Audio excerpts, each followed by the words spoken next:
Hey everybody, welcome to the Light Stand. We are Art and Natalie, and today we have very, very special guests. We have our awesome friends, Adray and Abby. Yeah. Welcome to the Light Stand. Oh, thank you for having us. Yeah.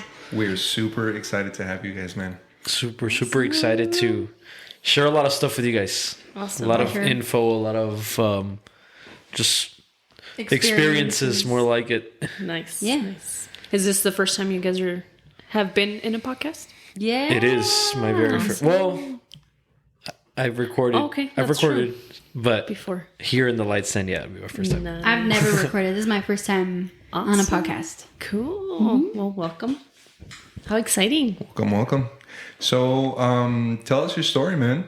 How'd you grow up, Adray? Where'd you come from, man? Born and raised in EP? Born and raised in EP. I grew up. Well, most of my elementary school, I went to a public school. Once it was towards middle school, I went to a charter type private school. So that was a different experience, but it was actually really cool. People kind of were like, nah, you go to a charter school, you must be a nerd. And that's what they used to tell me. And I'm like, nah, I'm failing, That's why. So, but yeah, I mostly went there just because of discipline. But yeah, I mean, it helped me a lot. It helped me grow in a lot of ways. And yeah, I was able to get my first AB honor roll there at that school. Oh, nice. Nice, okay. So you're it was smart. pretty good. Well, I was being smart like high school. Okay. Yeah. Middle school, I struggled, but Yeah. yeah, high school, I kind of turned on the engine and I was like, let's do this. Nice. But yeah, apart from that, I mean, my family, we've all grown in EP. Well, my mom's from J-Town, as well as my dad. My parents are divorced. So right now I currently live with my mom and my stepdad, which my stepdad is from Parral. Okay. So And for those of you that are not familiar, J-Town, a.k.a. Juarez. Mexico. But yeah, I mean, All right. that's mostly my story, where I grew up. Yeah. Okay. What about you, Miss Abby? I also grew up in EP, born and raised. Went to private school all my life. I never went to a charter or private school, which honestly I really liked going to public school. Made a lot of friends there. A lot of enemies. Nah, I think it is. I mean, No, where don't people came and went. Yeah. But I once I hit high school, well, actually, when in middle school, I started in music. And the first experience that I had in music ever was actually at church. There was a kids choir. Were you in it too? You were also in it, weren't you? Well, it didn't help me. You That's all I know. were in it also, yeah. Yeah, I remember. Oh, that's cool. Yeah. Okay. So yeah, we were both in it. How old were you, more or less? I was 9. Oh, wow. Mm-hmm. That's 9, awesome. going on 10, I think. You were 9? So that means I was 10, 11? Yeah, you were 10 or 11. What? Mhm. Okay. So you're older. Yeah, I am old. Oh, okay. How old are you? 21. I'm 21. About to be 22. Oh, okay. I'm 20, gonna be 21 in April. Yeah, so I'm a year old. So You're also April. Yeah, I'm also Oh, April. true. Oh, cool. April what? 29th. 29th, 25th. 25th, mine. And then your mom and your sister are in April too. Yeah. My sister is April 30, Dia del Niño. Oh. And my mom's April 9, Dia del nothing, just April 9. Yeah, My mom's My birthday. it's Dia del my mom's birthday. Dia de las Madres. Dia de las Part 2. Mamá. Dia del. True. Okay. But yeah, so that was the first experience that I ever had in music. Oh, nice. And then in middle school, 6th grade, I joined orchestra and I learned how to play the violin. Don't ask me to play now because I don't know anything about it. Anybody know? But and then I joined choir and piano in 7th and 8th grade. And that was when I discovered, I was like, oh my gosh, I actually really love singing. And before that, my dad had put me in every single sport. I was terrible. I was terrible at all of it, man. I'm not an athlete. He put me in basketball and baseball. And I remember doing I would do like gymnastics or like cheerleading, ballet, swimming. Like I did a bunch of stuff, and I hated it all. And then like we joined the church choir, the kids choir, and then I joined like music in middle school, and I was like, oh, like it was like ding, click, like this is it. This is my sport. Yeah, this is my sport. My vocal sport. Yeah. And guys, let me tell you, man. Let me just brag on Abby a little bit. She is as humble as they come, but man, she like I legit see her in American Idol here super soon. She's gonna be one of those contestants that get a golden buzzer. Yes. I'm telling you, bro. What's that Mexico one? The La Voz. La Voz. Is it? La Voz. La Voz Mexico. Yes, for sure. Wow. I salió. That's how I found out who John Vince was. Yeah, he was on La Voz. Yeah, I was Really? like, dang. He's freaking amazing. Yeah, I did not know that. yeah. I knew because I started taking singing lessons to With his sing wife. With With his wife? Oh Bere? yeah. With Bere. Yeah. Yeah. Bere. I forgot Belmontes. I think. Yeah. I forgot the last name. So God called me to serve him, and I said yes, sir. And As I you was like, well, should. I got to, learn how to do this. So I started taking lessons with Bere, and then Lily. Shout out to Lily Chavez, my homie, our sister from another mister. She was like, "Oh, you don't know, her husband's amazing, and he sings so good." Yeah. And I was like, "Okay, He's a what, beast. his name is John Vince, and this and that." And I was like, "Oh, okay, cool. So like, she's like, "Yeah, he's probably on YouTube." I was like, She probably knew, but like, she knows how to pique my curiosity. So I YouTubed John Vince, and then this dude comes out in La Voz, bro. And I was like, "No," because I had met him like in person, Bede was giving the class, and he was just chilling in the corner, like just waiting for the class to be over or whatnot. Probably being tortured by all of us. And then I was like, holy moly, that's him. So Yeah. I click on it. OMG. I know. Blown away. Dude's a beast. Beast, dude. So after that, I was so embarrassed to even go to practice. I was like, this dude's gonna think I'm such a scrub, man. And that was probably 2 years ago. But anyway, legit. So anyways, back to Abby, man. I was where did that was like a crazy So there's the history Memory of John lane. Vince. Of John That's the Vince. history of John Vince. Back to Abby, dude. Oh my gosh. Y'all can bear with me here. Natalie's cracking up on me big time. Dude, Abby. Betty moved out of town, and then I forgot how it happened, but you started offering voice lessons too. Yeah. So I was like, dude, sign me up. And Abby, the thing about Abby is that not only is she an amazing singer, but she's an amazing teacher. Because I started, I felt like I needed to hurry up and catch up with the rest of the worship team, man, because they're all really good. And I didn't want to be the weakest link in the chain type of thing. That's how I felt for a long time, very insecure. Yeah. So I was like, man, I need more. So I signed up at this local place here in El Paso. And I realized that there's people that know how to sing really good, but they're not good at teaching it. Yet Abby, she sings amazing, and she's a great teacher. She knows how to teach you to where you get it, where the other people, like, they would try to teach, and I'm like, I don't get it. I'm so lost. What do you mean? You try to force it. Yeah, they're like, well, place it here. And I'm like, how do I place my sound there? Yeah. Con que se coma eso. Yeah. So anyway. Yeah. I digress. Abby, you're amazing. So thankful to have known you. I know you since you were 4 years old. Natalie and I know you since you were 4 years old. You saw my son take his first steps. I saw him. At your. He's in my house. Yeah. Oh. I remember watching him take his first steps. It was crazy. That was so nuts, man. So yeah, we go back. We go way back. We go way back. Yeah. But man, Abby, I'm so grateful for you, man. And it's such an honor, dude, to worship with you. Legit. Like, it's awesome. It's truly awesome. It's such a blessing. And because your dad, for those of you listening, her dad is my best friend. He's my BFF, man. He's my bro. Besties. The broski. He's my broski.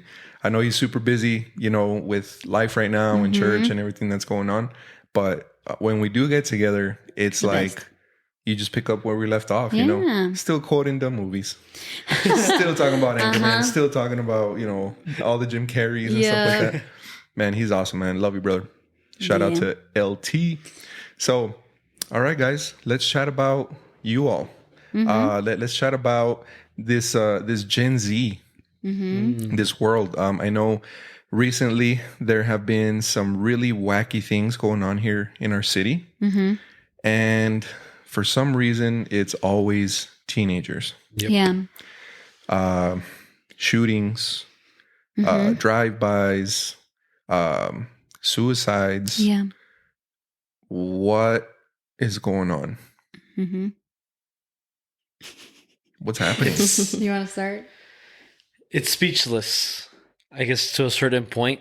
Just because as a teenager, I mean, of course, you get a lot of thoughts as a teenager. It's kind of like a natural thing. You want to kind of experience anything. Just as far as we go. You try to experience sports, or you try to experience where you land. What's your purpose? So I feel like that's when a lot of thoughts start to come in. It's like, all right, well, maybe I like this, but what if I like this? Or maybe if I like this, I like this. So I feel like it's all a trail, but it also takes a lot of guidance from someone wise, which it could be a parents or grandma, grandpa, uncle. So I feel like it does depend a lot on them and their self-discipline, but of course they can't have self-discipline without guidance, so that was one of the things I struggled with. Middle school, elementary, kind of the first 2 years of high school, I would struggle a lot with self-discipline. It was like, I would just do my own thing, It was just like, I was happy where I was at. But reflecting back, it's like, all right, how did all that help me? Right. It was like, what did I just invest in myself? Wow. And once you kind of take a look at that, it's like, all right, well, I just wasted, 12 years. But, it's like the time's never up. Right. You can always start. There's always a fresh start of something. Yeah. So I do feel like a lot of youth right now needs a lot of guidance. I do feel like that's mainly the thing. Right. Because I was telling Abby, this past Sunday, it's like, I feel like everything starts at home. Right. It's like, if your children are out there, it's because, parents give them liberty to, I mean, certain parents are strict about curfews and everything. Right. And other parents are like, tu dale, Yeah. So, I do feel like it starts at home, the way, parents kind of manage their kids. Right. But of course, some kids do just need more attention than others. Yeah. True. But I mean, that's my theory. I don't know. Yeah. I don't know if it's Awesome. right, but I mean, Yeah. that would be through experiences. I couldn't agree with you more, Adray. Yeah. 100%. Sure. It starts with the home, and I got I got some stuff to share with you guys too, on why it starts with the home. Do you agree? Yeah, 100%. What you said is like awesome, especially at your age. Like you saying that, I mean, that's awesome because I mean, you see it because you deal with teenagers, So it's very true. It starts at home. Like whatever the kids are seeing at home, I mean, that's what they're gonna go and do. Yeah. So, yeah. Mm-hmm. And well, I did a little bit of research about it because I mean, for me, it's quite interesting about certain things that youth goes through. It's like psychological wise or experience wise, trauma, stuff like that. Right. And most of the youth struggle when they're single parent households. Just because it's like, all right, well, I don't have the father figure. Right. So it's like, I don't know how to act as a man, or as far as women, I don't have that motherly figure. So, I mean, that's when a lot of stuff starts to come with the girl, you know. It's Yeah. like she tries to find any attraction or, you know, anything that attracts her. Yep. So I do feel like it starts a lot with that. I didn't really grow up in a single parent. My parents are divorced. My dad kind of left me, my mom, and my sister when I was 1 year old.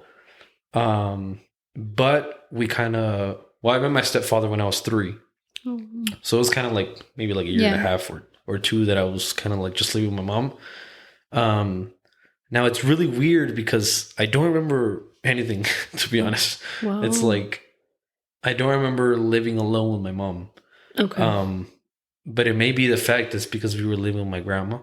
So since like a lot of family would always come over, it would just feel like a normal day for me, you know? Oh, okay. And I was also little. I mean, Yeah, I you didn't understand. Really, but there is certain teenagers that will grow up without the father or the mother, and they remember every single day. Like it's like a carry-on trauma for them, you know? Right. Yeah. And I mean, it's effective, you know, in the psychological perspective of it. Yeah. So yeah, very true. Good points there. I mean, yeah, I think we've seen that a lot. I mean, personally with family where, like, you know, they're single parents and they struggle with their kids, and it's hard. Like, I don't think that there's such thing of you being the role of both parents, because a woman doesn't know how a man should be, how a father figure should be. So it's like, I mean, with all due respect, when someone says, well, I'm the father, and it's a woman, it's like, no, you're not. You're the mom. And vice versa, you know. But yeah, great point. Anything you would like to add, Abby? No, yeah, you're 100% right about it all starting in the home. I don't know if you guys kind of like notice of what's going on with all these young kids in our city right now. You know, all the high crime rates. Yeah. They're all young kids. They're all like 14, 15, 16-year-olds, like not even almost like an adult. Like they're all like little kids, you know what I mean? Yeah. And I think that these kids are just really lost and trying to find ways to probably escape what's going on at home, you know? Yep. And unfortunately, there's just a lot of even with the 2 parents in the household, I think it's as parents maybe. I mean, I don't know, I'm not a parent, but I think just from seeing these young kids and from talking with some of them, for context, Adray and I are both youth leaders in our church, and we meet with these high school kids every week, and just, you know, different conversations with them. And some of them are single parents, some of them have their both parents, but I think the biggest thing is just these kids, the reason why they go out in school, the reason why they get into this kind of trouble is because even if they do have both parents at home, sometimes they don't feel like they're being heard in their household. Does that make sense? Like, it always happens. Like, it can happen where if a kid actually tries to open up, like it'll either turn into like a lecture or like completely disregarding, like, you don't know nothing, like you're just a kid. You don't know what like pain or loss or sadness, anger is yet because you're little. But that's absolutely not true. Like it just happens to be that I think parents don't really realize that the way that they react when their kids tell them something can affect them so much. Even if it's just one small little thing that maybe to the parent didn't seem super like significant, that kid would probably like it took a lot of guts for the kid to come up to the parent and say whatever was on their mind, and for the parent to just be like, you don't know anything, like you're just young, completely disregard it, or lecture them, or just like get them in trouble. And like, you know, like then the kid's not going to trust you right with anything else. And when the kid does get in trouble, the parents come to us, the youth leaders, and say, hey, fix my kid. What's wrong with him? Like, he needs to be more in church. She needs to go to youth group. And it's like Adrian and I can do everything that we can, but I'm not their mom. Exactly. He's not their dad. Exactly. You know, everything happens in the house. You know, it all starts in the house. And I love. Sorry to interrupt, babe. But I didn't say nothing. you look like you wanted to say something. No. But no, I'm glad that you brought up that point, because guilty. Like we're parents, Right. Art and I, and I have a tendency. I would always say I'm a very good listener. I'm a very good listener. But when it came to my kids, like they would try to talk to me, and right away I was already thinking of my response, like what I was going to tell them. Like, no, what they're saying is wrong or it's not correct, whatever. And I had that tendency of them telling me something, and then I was like, but hold on. I would always put my input. And then it got to the point where my oldest was like, Mom, like, you're not letting me talk. Right. And then I'm like, he's like, I'm trying to open up to you and you're not letting me finish. And then I'm like, oh, shoot. It hit me. And I'm like, holy moly, like, what am I doing? He's opening up. And then I'm over here interrupting, not listening. And I was like, I need to stop because then he's not going to talk to me. Yeah. Sometimes they just need to be heard, you know, even if they are doing something wrong. Like, even if you do probably need a lecture at some point. Like, yeah, of course. In the moment, the kid probably just needs to, you know, feel like they got to get some stuff off their chest. Let go. Yeah. And just be listened to and actually heard, you know? Yeah. Man, That's awesome. I love what you guys are just describing, dude. It is so true. There's a difference between listening to understand and listening to respond. Yeah, for sure. If you're just listening to, well, let's see how I can justify what the little criticism that my own kid is going to give me about how I'm not being a good parent, you're missing the point. And then, like you said, Abby, like it gets to a point where they don't even want to say anything because they know that you're not really hearing. You're not really listening to what they're what they're saying. I have to tell you guys a little story. There was a time when one of my boys, you know, he's talking to this girl at school. And you know, they're talking like pretty seriously, right? Like kind of borderline dating. And she said that she, you know, she was going through a lot and, you know, just a lot of, you know, things going on in the house. I want to say that she also has a stepdad, like, and she doesn't have like the best relationship with her real dad. So I think she had like a little bit of an emotional day or like an emotional breakdown or something like that. And, you know, I could tell that my son was very pensive. So I was like, hey man, what's up?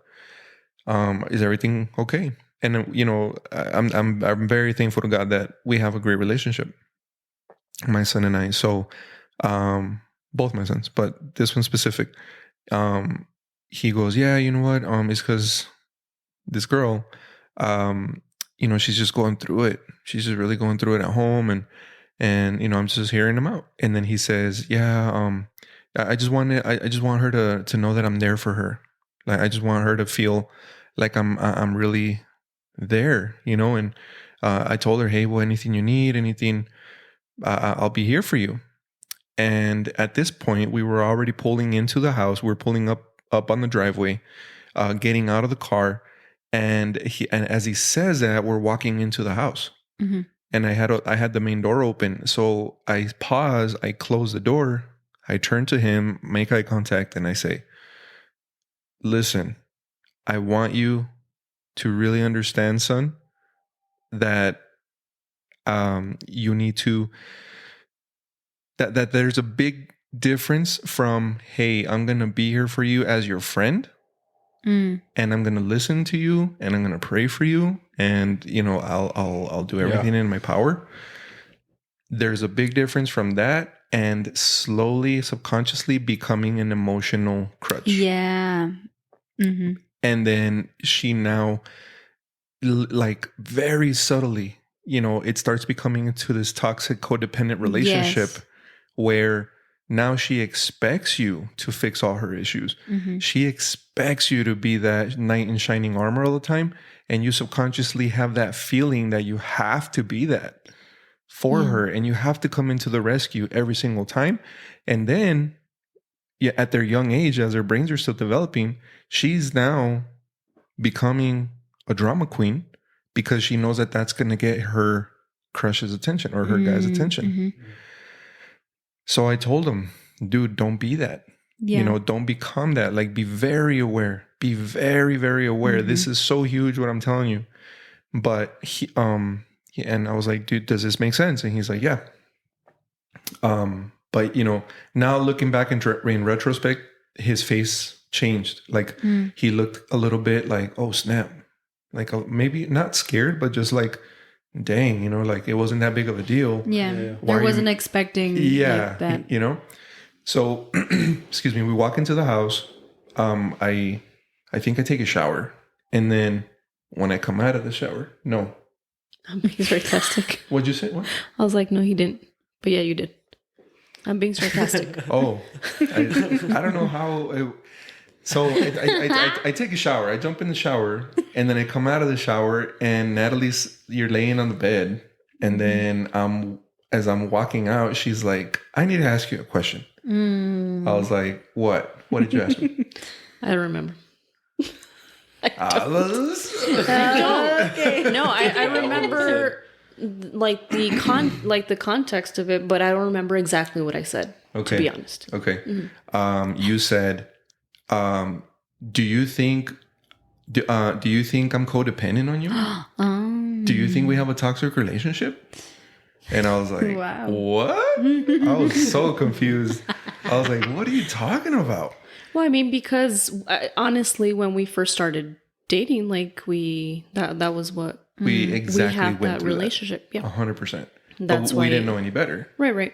So we went through that, you know, Natalie and I, sin querer queriendo, right? Like you just don't know, or unintentionally translate. Because you were parts. also in high school, no? When you guys Yeah, we met? were young. Yeah. We started when we were six. We started Yeah. dating when we were 16. We met and started dating at 16. Yeah, I heard your first episode. Oh, okay, What you talking alright. about? So, you know, yeah, we have our little history there.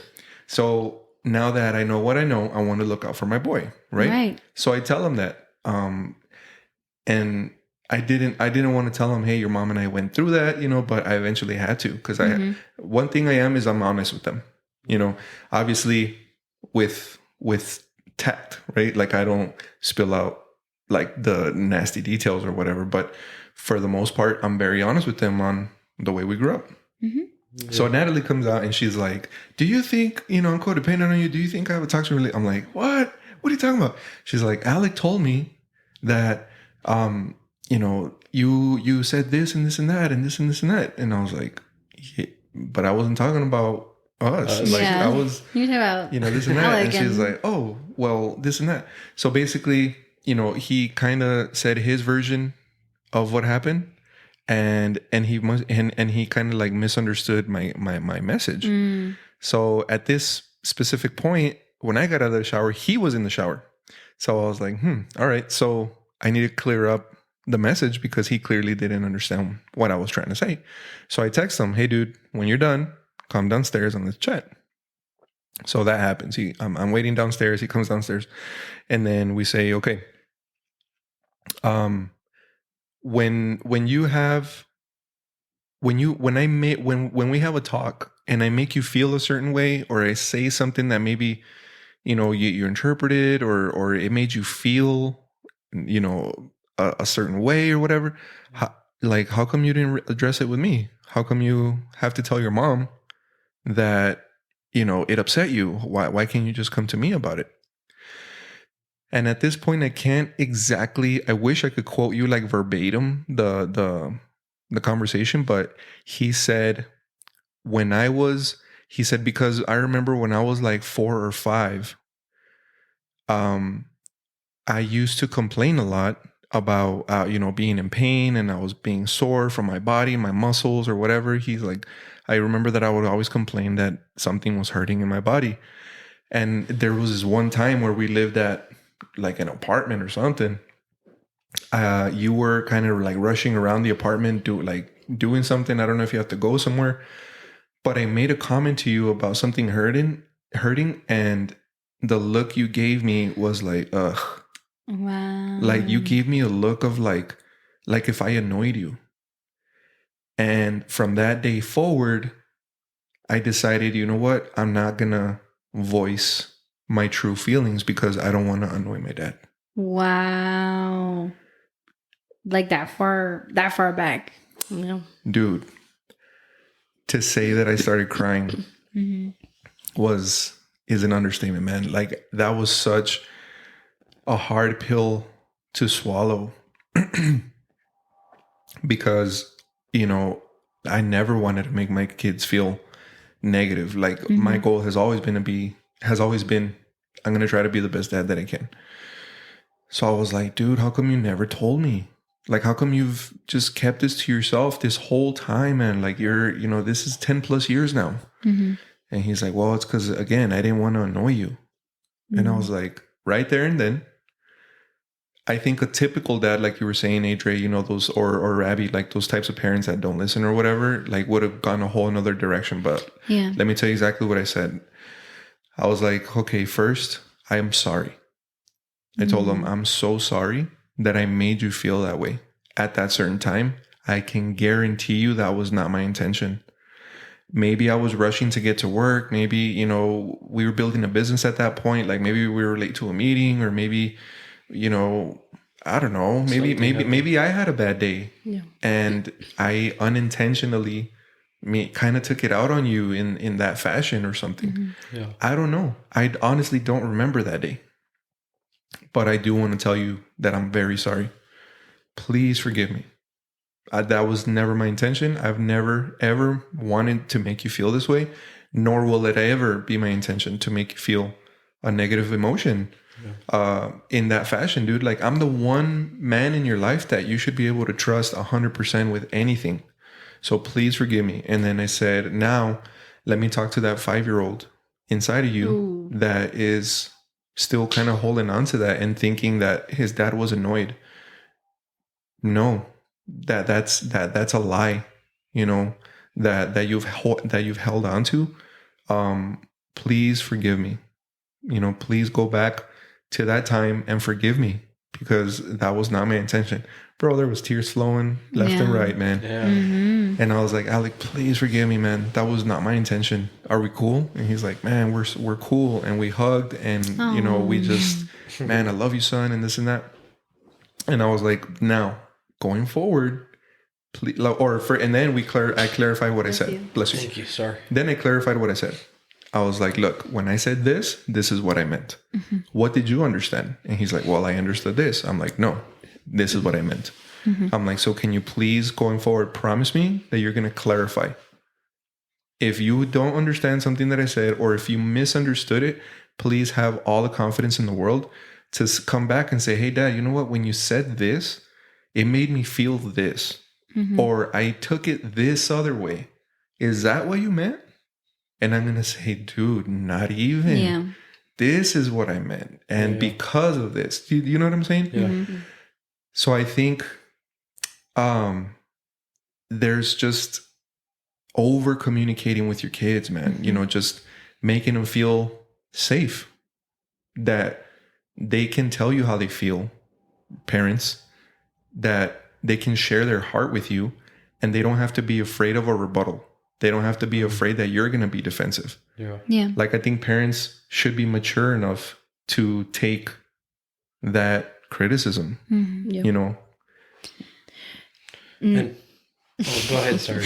No, I'm just like thinking about, you know, like you said, had it been any other parent, let's say, like, that their kid tells them, well, you made me feel like I'm annoying to you, you know? Had it not been a mature parent, a parent who can stick up for their actions, you know, that parent would have lashed out and said, no, you're crazy. That's not what I do. Like, I do so much for you, and you're coming at me with this. Like, this is what the reality that these kids are facing today.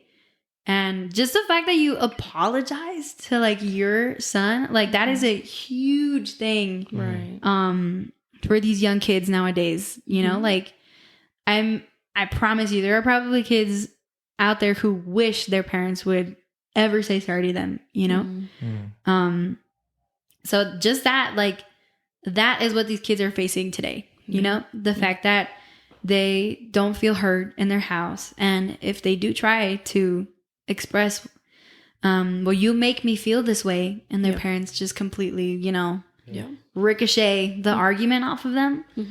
Unfortunately, that's, due to emotional immaturity, spiritual immaturity, and things that parent has hidden in them, maybe from their childhood, from their parents. And that's how you got all these generational curses, Right. And, I think that what you guys are doing, like, you guys are just, breaking the chain right now. And hopefully in the future, Alec and Angela will both have the same level of maturity that you guys are dealing with them now, because the generation that Gen Z right now, that's literally what they need. They just need that parent that can guide them, that can love them unconditionally, and essentially be that example of how to apologize when the parent did something wrong, because that's how you raise your kids. You raise your kids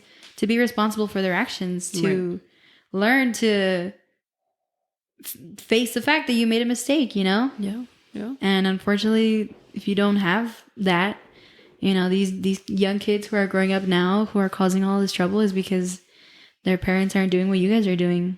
Yeah. And I feel it, a lot of parents, they try to guide their kid with a defense upon them, and it's What do you mean by that? what I mean is that they try to guide their kids, and as soon as the kid starts getting close, it's like, hey, hold on, I'm the parent. They put their guard up. It's like, hey, mom, like, I'm struggling with this, and I think you were wrong when you told me this. And it's like, why are you going to tell me what to do? Yeah. And I feel like it's a problem for a lot of the youth right now, because there's a certain comfort right now that society has on youth, and it's you hear problems of the youth, and it's like, don't worry, they're kids. Yeah. And it's like, no, like, they are kids, but they're human. And it's a certain comfort that they have right now. It's like, you see it everywhere. I've seen it. I can't name a place where I haven't seen it. Yeah. Wow. Where you say, hey, like, this guy talked to me. This kid talked to me. He's telling me that this happened in his family. And he's like, no, yeah, he's just being over dramatic. You know how kids are, right? And it's like, whoa, like, I don't know how kids are. Like, kids are human. Like, they have feelings, they have emotions. They have thoughts. And I guess as a parent, it's kind of hard to accept it. It's like, hey, like, your kid is struggling with anxiety. And they need you. No, he's not. No, he's not. Everything's good at home. And it's like, if you were to put yourself in the kid's shoes, it's like, then you would see it. But if you don't see it because you have your guard up, it's like, you're never going to see it. You're going to see it as your kid, just like he's there. It's like, it's nothing to them. Wow. And it's a certain comfort that's very dangerous in a kid's life. Because that's when the kid is like, yeah, I tried to talk to my mom, I tried to talk to my dad, but I mean, they don't want to apologize. It's like, they don't want to do anything. And I struggled a lot with my sister, and my sister had a really big problem with that, with my parents. It's like, my sister, I mean, she could be over dramatic sometimes, but but there is certain feelings that she has talked to me about, and I'm like, what the heck? Like, why haven't you told my mom and dad? It's like, it's certain things that get to me. It's like, go talk to them, and she's like, no, like, they'll get mad at me. And it's like, why the heck would they get mad at you? And that's some of the things that frustrate me when parents, complain about their children, but because they're frustrated with them. So it's awesome to get help, to guide your kids. But it also takes a big step of faith from yourself to guide your kid, because there's nobody else that can guide your kid but yourself. For sure. So I do feel like it's a dangerous zone for kids when parents have their guard up, and the same thing for men, it's like, which is really inspiring by art, the apology, because a lot of men, they think they're tough. You know, it's like That macho. men live in a macho. That apologizing is bad. You know, Right. and it's like, hey, like, it's never an apology. You know, it's more of like you try to change it, but what the kid is looking for is the apology. You know, Right. a lot of the kids right now they're based off emotional. You know, all their emotions are stacked up. Yeah. You know, so once you start apologizing to the kid, you know, that kid starts to release, you know, a lot of feelings. And that's when crying comes in, you know, when you start to get close to your son and he receives that hug from his father, you know. So it's a lot of things that go with an apology. It's not only, it's not only a verbal thing, you know, it goes into emotional and it goes deeper than that, you know. So a lot of people just see it as a verbal thing, you know, just apologize. Like, it's a There's so much certain power to apology. that. Yeah. It's not just an apology. It just goes deeper than an apology, especially in a kid's life. Yeah, for sure. And just to add a little bit, like a personal story. I mean, I think I had a perfect example growing up. My mom, we literally could not talk to her. In high school, especially. I mean, that's the hardest years of your life because you're trying to decide, like, where do I fit in? Yeah. Like, I'm getting bullied or whatever. And literally, like, I could not, personally, I don't know about my siblings, but I could not talk to my mom. With my dad, it's like, well, he's my dad. He's not going to understand a girl. Yeah. So I felt like I couldn't go to him either way. But with my mom, it was just like I would try and right away she would cut me off. And I think that's where, like you said, Adray, it's a lot of these kids don't have that support. And that's why I think I said it in an earlier podcast where I did stuff behind their back. And then that's why kids act out because their parents are not hearing them out. Yeah. They don't have that support in their house. So they start doing stuff behind their backs. They start getting into relationships that they shouldn't. They start doing things that they shouldn't and leads them to other stuff that they shouldn't be doing. Yeah. And they don't know better because the parents not telling them what to do. Exactly. And I feel like a lot of parents are also kind of revolving themselves around excuses. You know, so it's like, nah, I just got home. I'm tired. You know, and it's like, well, your kid had school, he had sports, he had this, and like he's trying to open up with you, so I'm pretty sure you can hear him out. Your kid's probably like, tired also. Yeah. So it's like I feel like that's the number one excuse, you know, parents use. It's like, I'm tired. Yeah, I'm tired. Yeah. You know, and it's like, I'm the adult. Like you just gotta sit there and listen, you know. I'm not telling you to go run in the lap. You know, so it's certain things that get to the children, you know? Yeah. And most of these things, I mean, you think like, oh, like, I mean, se le va a pasar, you know, he'll get over it or whatever. But like how Art was explaining, you know, Alec was just 5 years old, you know, it's a trauma that they carry with them, you know, it's not just, you know, yeah, my dad doesn't listen to me, you know, no, it's like, you know, it hurts them, you know, and later on in life, it also affects them, you know, if they're trying to open up with someone else, it's like, how am I going to be transparent with someone if I can't be transparent with my parent? Yeah.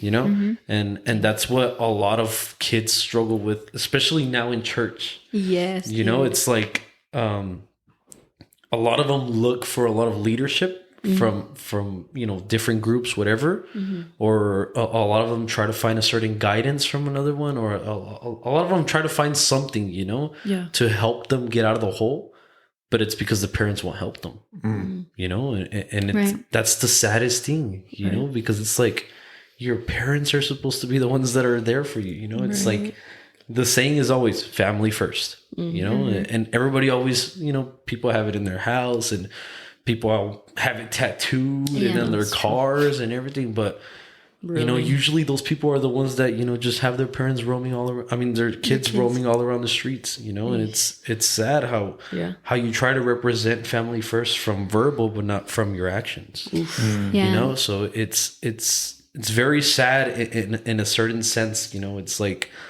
all right, like I don't have you know, even kids who live with their grandparents, you know, it's like, yeah, well, my dad's in jail and my mom was an addict or my mom was an alcoholic, you know, it's sad, you know, and most of these kids, you know, they go through, I mean, suicidal thoughts, you know, they go through anxiety, depression, you know, it's a lot of things that come with it, you know, especially as kids. Oh, well, I was, family's our first ministry, and I think it's just really sad that these things that we're talking about are not things that are not like it's common everywhere, not Right. just out in the world, but in church too, Yeah. Yeah. Now the real danger is when all of these things are happening, when the parent is not listening, when the child feels left out, unheard, then they go seeking it somewhere else. Yeah. And that's when the real danger happens, because you didn't do your job as a parent. These kids go out and out of convenience, to be honest, like text their friends and, hey, like, let me vent to you real quick. Like, let me just like explode and pour out everything that I'm telling you. Which is what that little girl was doing to your son. She didn't have the environment in her own house that she felt that she could, let the load off, express her emotions. So she sought it somewhere else. And I mean, thank God it was Alec, a good kid, good family. Yeah. But what if it was not Alec? What if it was someone else? What if it was someone who's struggling with the same thing? Maybe someone who found their identity somewhere else with other groups of friends, with other beliefs, other morals, other behaviors, And that's really when it goes down, and it's, I mean, as leaders, the thing that at least speaking for myself is, always starting with the house. Like, a girl will come up to me and start telling me everything of like, oh, I'm struggling with this in school, and this friend of mine, she's so annoying, blah, blah, blah. And I feel anxiety every day, and I can't sleep. And all of this. And I ask, like, how's your relationship with your parents? Oof. And that's when, like, that's literally the root of everything that has gone wrong, is because nobody listens to me. My parents don't understand me. Nobody understands me. The only people who understand me is my friend. But right now my friend is annoying to me because so-and-so, Dang. And so, like, literally, family is the root of all of it. But the real danger is when these kids find their identity in other things, else, Yeah. Right. I mean, that's why we have all these teenagers who are confused with their sexuality. Yeah. You got all of these kids, like young kids, Right. Like not like middle school kids, Yeah. elementary even, yes. saying that they're lesbian, saying that they're, they're gay, that they like the same sex, that they like, because they don't have the household to explain to them, to guide them, to even feel comfortable talking about that, because obviously that's a weird topic for a kid to want to bring up to their parent. Like, obviously it's not the most comfortable subject, but that's something that, as your parent, it's your obligation to guide your kid through maybe uncomfortable conversations like that. Because if you're not having them in their house, you best believe they're having them with their friends at school, at practices. Mic drop. Preach.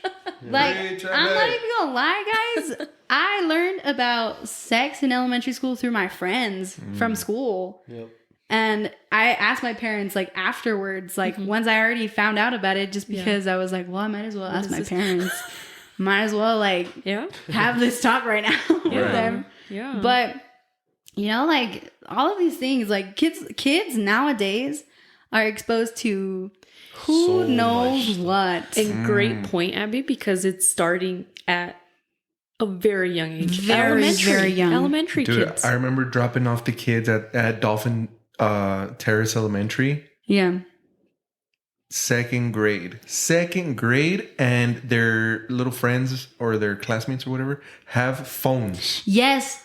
My Second little grade. brother, he's in 2nd grade, and his little amiguitos have iPhones. Oh, wow. Not even like a flip phone, an iPhone, that has access to the internet. That Lord knows if there's not some sort of parental lock on that. Yes, thank you. Jeez. And it's crazy. And well, apart from me being a youth leader in groups, I served in the kids ministry in Extreme Kids, 13 years, I would say. Oh wow. And I heard a lot of stories from these kids, and it's like, what the heck? It's like, second graders, they come up to you and it's like, yeah, I want to pray for my dad because he's an alcoholic, or it's like, yeah, I want to pray for my sister and my brother, because, I don't know, whatever the case is, and they bring up so much family problems, and it's like, how does a second grader see this? Or you got these like 6, 7, 8-year-olds like cussing up a storm. Yeah, and now that we're going into it, one of the biggest problems that parents do is that they don't limit social media. Right. Oh my gosh, let's go there. Let's talk about social media. Let's go there. It's a very big problem right now. With so many websites available, literally. Right. I mean, the internet is just coming up with so much stuff, to the. It's something that we've talked in the men's prayer. Sometimes, you're looking for a bike, and all of a sudden you get wheels of a bike, and all of a sudden there's girls presenting bikes. So it's like, what the heck? Like, how does this go around? And it's really weird how the internet works, but that's literally its attraction, and man, if people would know how much like these kids actually struggle with, and I've seen screen times, from high schoolers and from middle schoolers, and it's like, what the heck? It's like 12 hours on their phone a day or 13 hours on their phone a day, and it's like, it's insane. What? Truly, like, what can you do on your phone for 13 hours? Oh my gosh. And it's like, it's like half of your day. Yeah. Wow. Literally. The majority of your day. And I mean, out of those few hours, I mean, you're asleep. So I'm guessing most of your day, Oh my goodness. you're on your phone, literally. And this is, I mean, apart from parenting, this device is one of the most dangerous things too in a kid's life, because it influences so much stuff in the kid. Yeah. And I believe that's where a lot of kids get influenced into different things. Right now they're coming very up easily with a sexuality that you can be an animal. And it's like, what? I saw a video the other day that this girl identified as a refrigerator. No. Yeah. No. I was like, oh my gosh. I did hear about the little girl that identified as a cat. Yeah. And that the mom badgered the school district enough to where they installed a litter box in the girls' restroom just for the daughter. No freaking way. I'm like, what are you thinking, dude? Like, seriously. And to a certain point, it's like parents motivate their children in the wrong way. Yeah. It's like they see something weird about their kid and it's like, you know what, let's go for it, But when you see something drastic happen, you don't want to listen. So it's so weird how some parents act that way, that it's like, hey mom, I wish I was a cat. And it's like, all right, well, let's fight the school to get a litter box. It's like, what? But it's like, hey mom, I'm going through depression. And you're like, stop over exaggerating. Stop being sad. It's like, it doesn't, it doesn't equal, I mean, the formula's not there, it doesn't make any sense.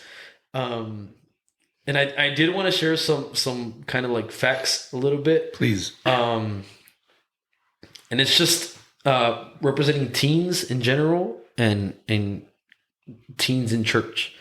And it says 60% of teens and 30% of committed Christian teens struggle with depression. 35% of teens and 12% of committing Christian teens struggle with suicidal thoughts.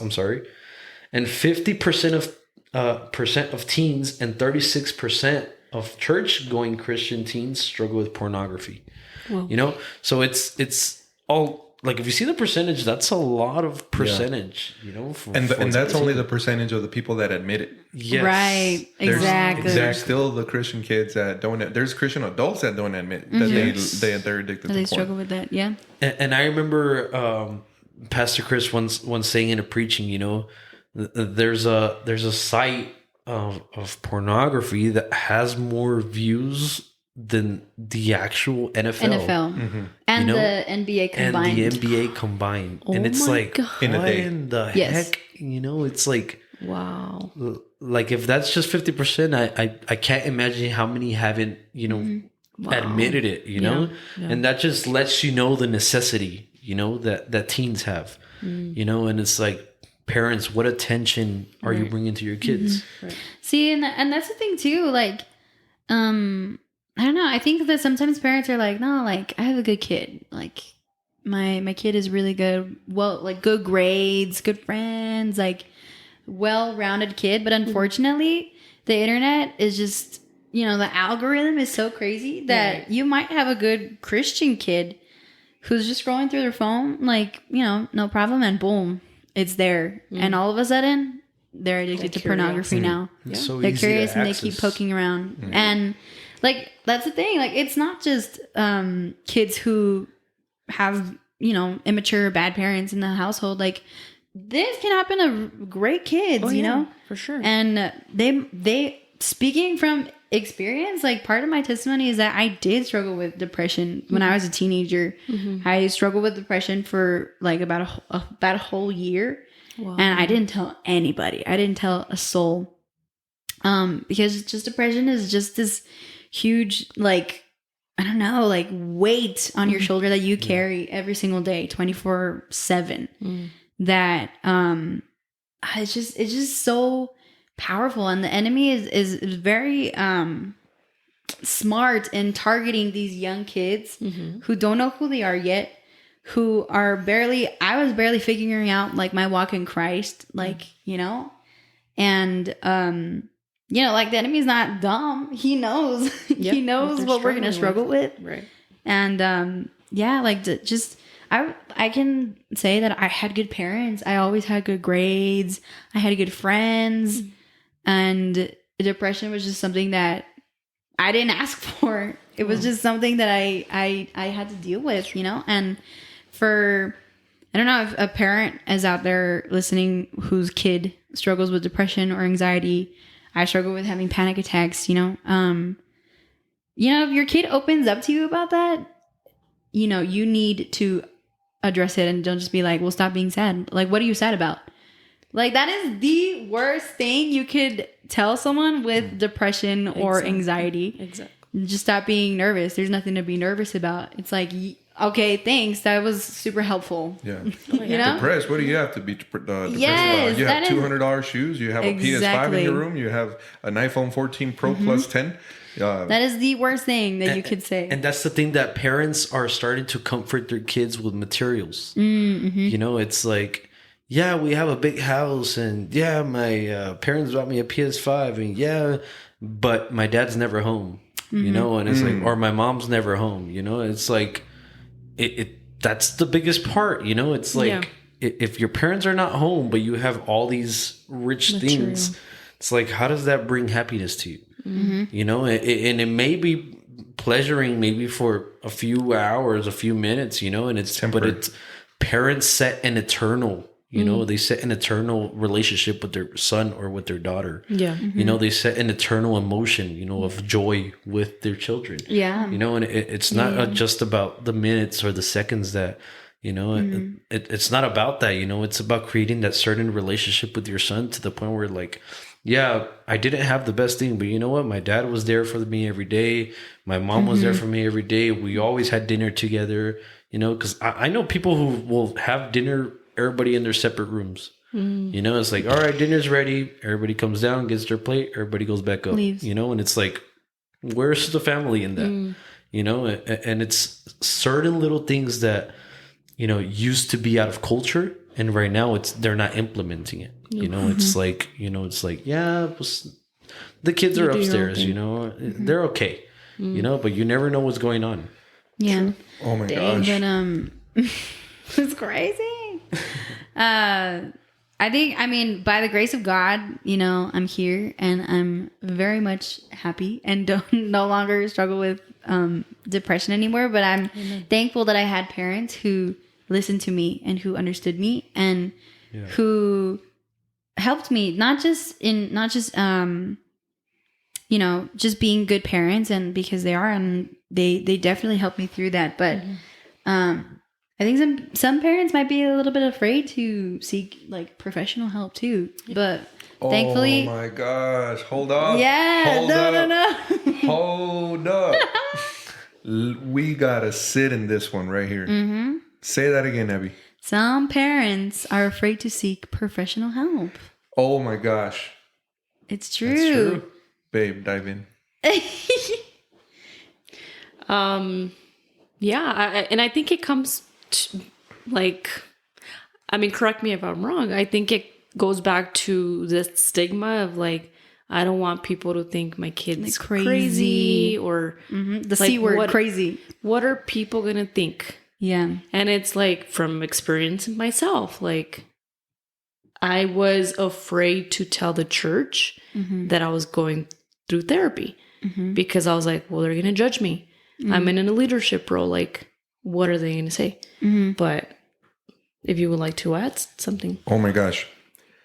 First, this is golden, guys. This is golden what we're talking about right now because it's truly the root issue. That's what I wanted to share with you. I cannot find the page for the life of me. It's one of my favorite books. It's called 4 Pillars of a Man's Heart.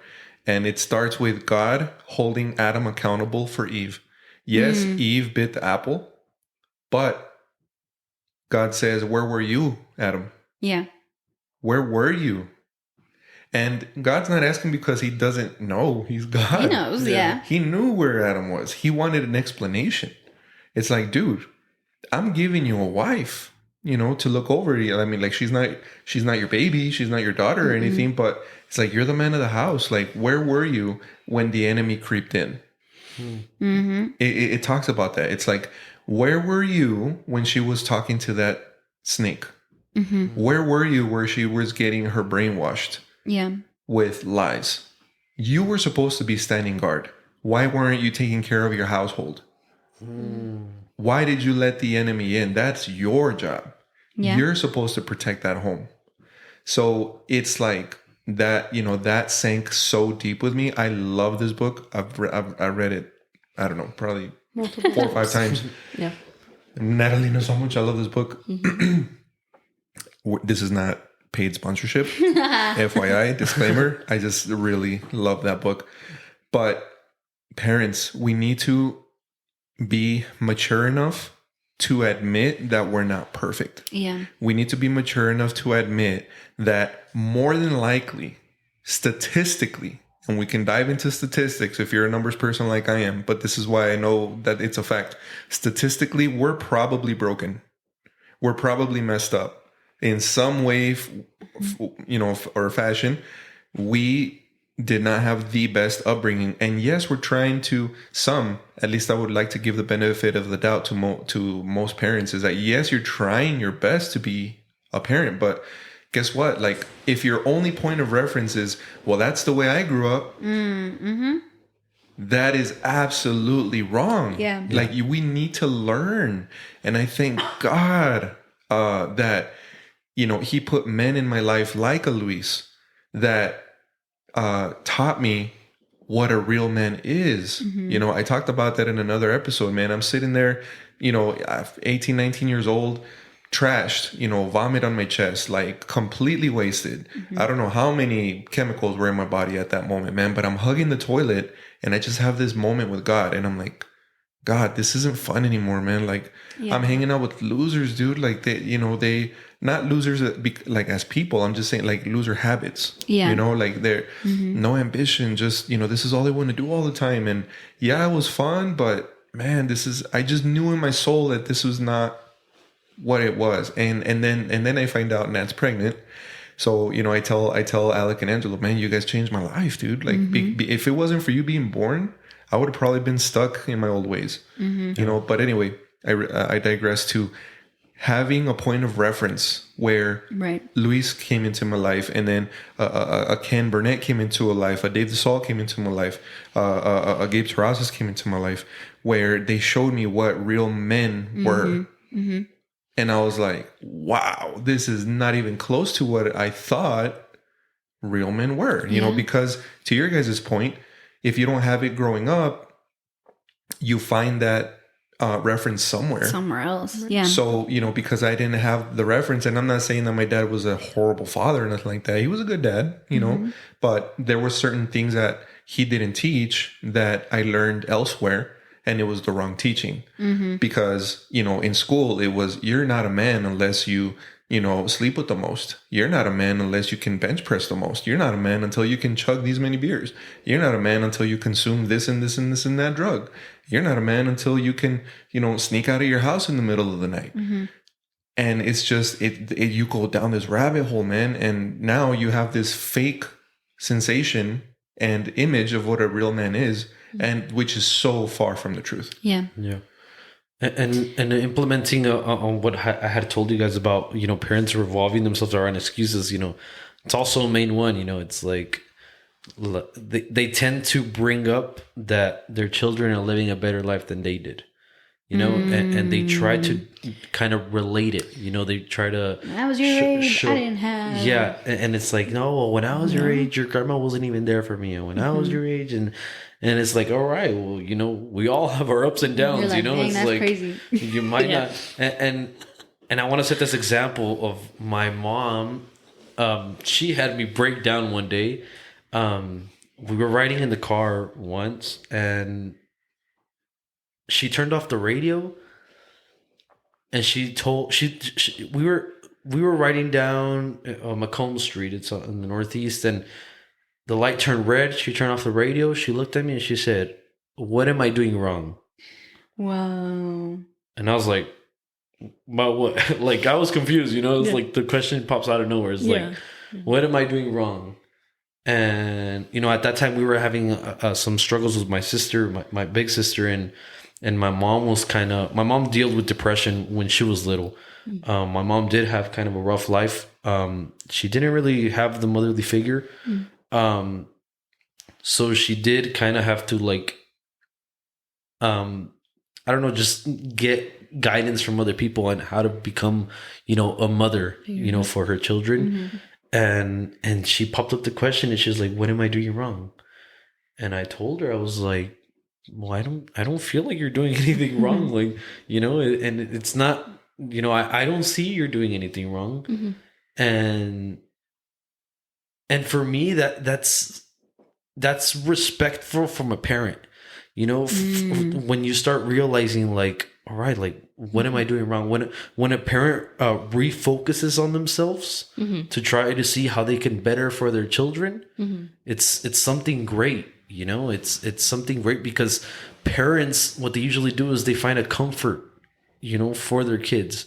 It's like, all right, well, my kid's happy. I think this is where I'm at right now.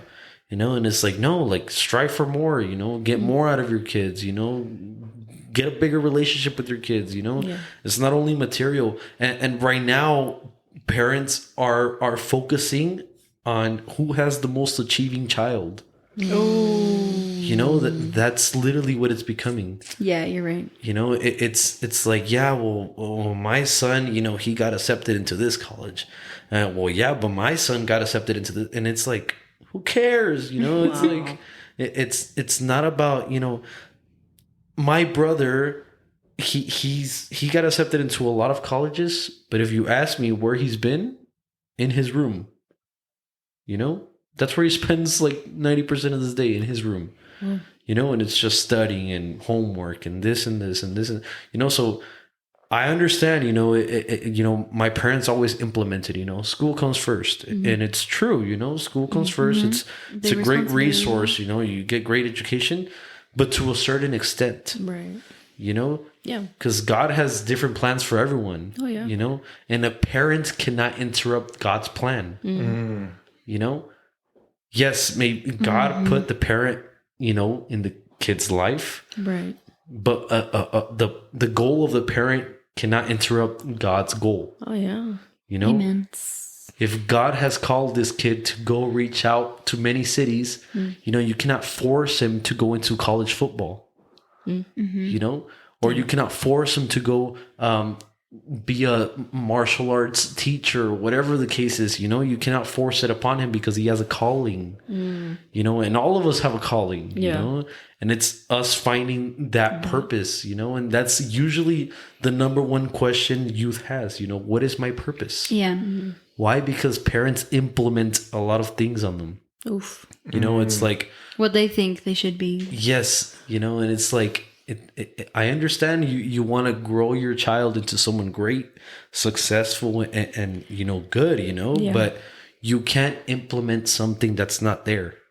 And you brought up an awesome point, because I think a lot of parents try to live what they didn't accomplish. Through their very child. true. Yes. Through their child. It's like, I wasn't able to go through college, for example. I'm just giving an example. But I wasn't able to go to college, so I want my kid to go to college. Yes. And I'm going to try to live through them. It's like, no, what are you doing? Yeah. You put them in Pee-wee football, and you're the parent. You're that annoying parent on the stands yelling at the top of your lungs because your kid is not doing, performing at elite pro junior varsity level that you made it at, Dad, with a gut. And we're guilty. Like for example, I've done that where I'm like, no, like they need to do certain things. Yeah. Yeah. No, but I mean, there's a difference though. Like, it's a fine line. True. But you got to be real with yourself and know, like, is your child chasing their dream, or are they or are you forcing them to chase yours because you didn't excel? And that's what I meant with that comment. To that dad in the stand. It's like your kid doesn't even like football, but you're forcing him to go to football because that's your dream, because that's what you played. And you didn't even make it to varsity, but you want your kid to make it to varsity plus because that's your dream. And that is so emotionally immature, man. Yeah. I just started reading this book called Do the Work by a psychologist. And that was and I wish I was smart enough to quote what I read. But she touches on that. You were smart. What thank you, babe. I'm glad you think so. She said that she became a hyper achieving child because that was the only way she realized she could get her mom's attention.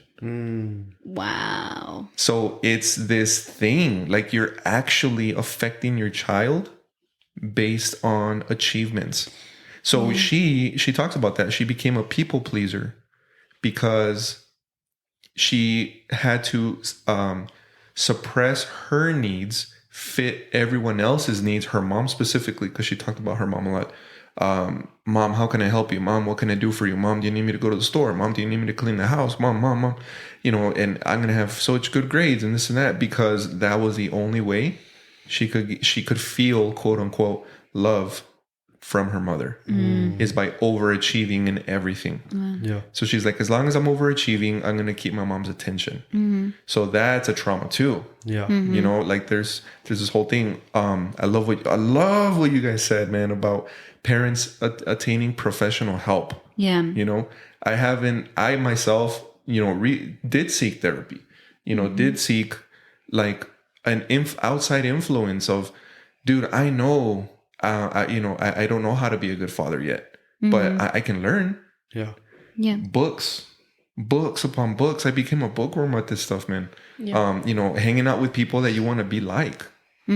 So I got to shout out LT again, man. He's my boy.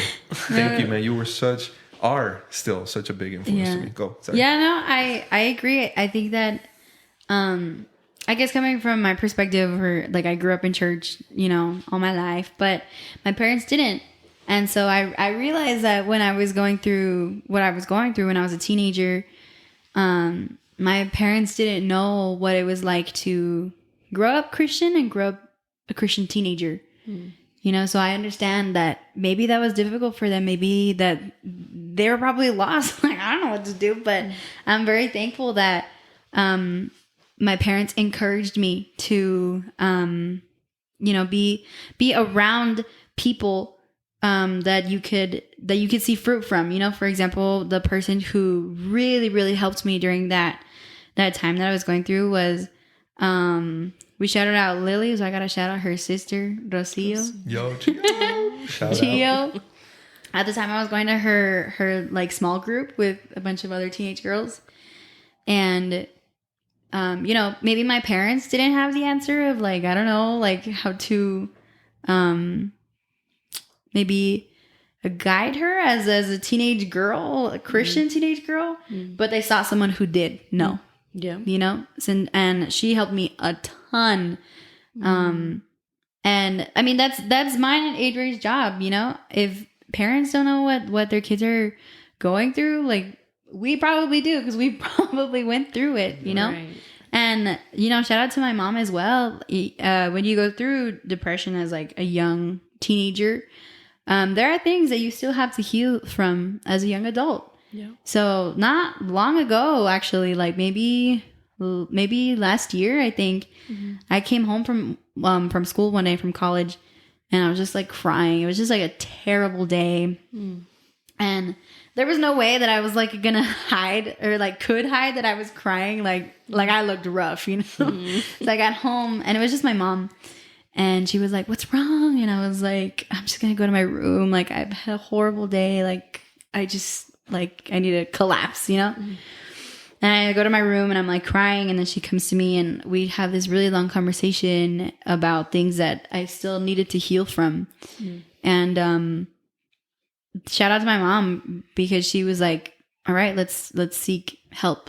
Like, and she made the appointment for me to go and get professional help. Yeah. You know, because I think as parents, you tend, and I understand that it's a huge responsibility, you know, to guide this human. Yeah. You know, it's a huge responsibility that God has given parents, you know, but it's okay for parents to not know everything. And I understand that it can feel maybe like you might feel guilty that you don't know everything, you know, but you know, that's, you know, guilt should not be the feeling that you should feel, you know. Parents, you just, you know, gotta own up to, I don't know everything. And sometimes I don't know how to help my kid in this way, but maybe I know people who do.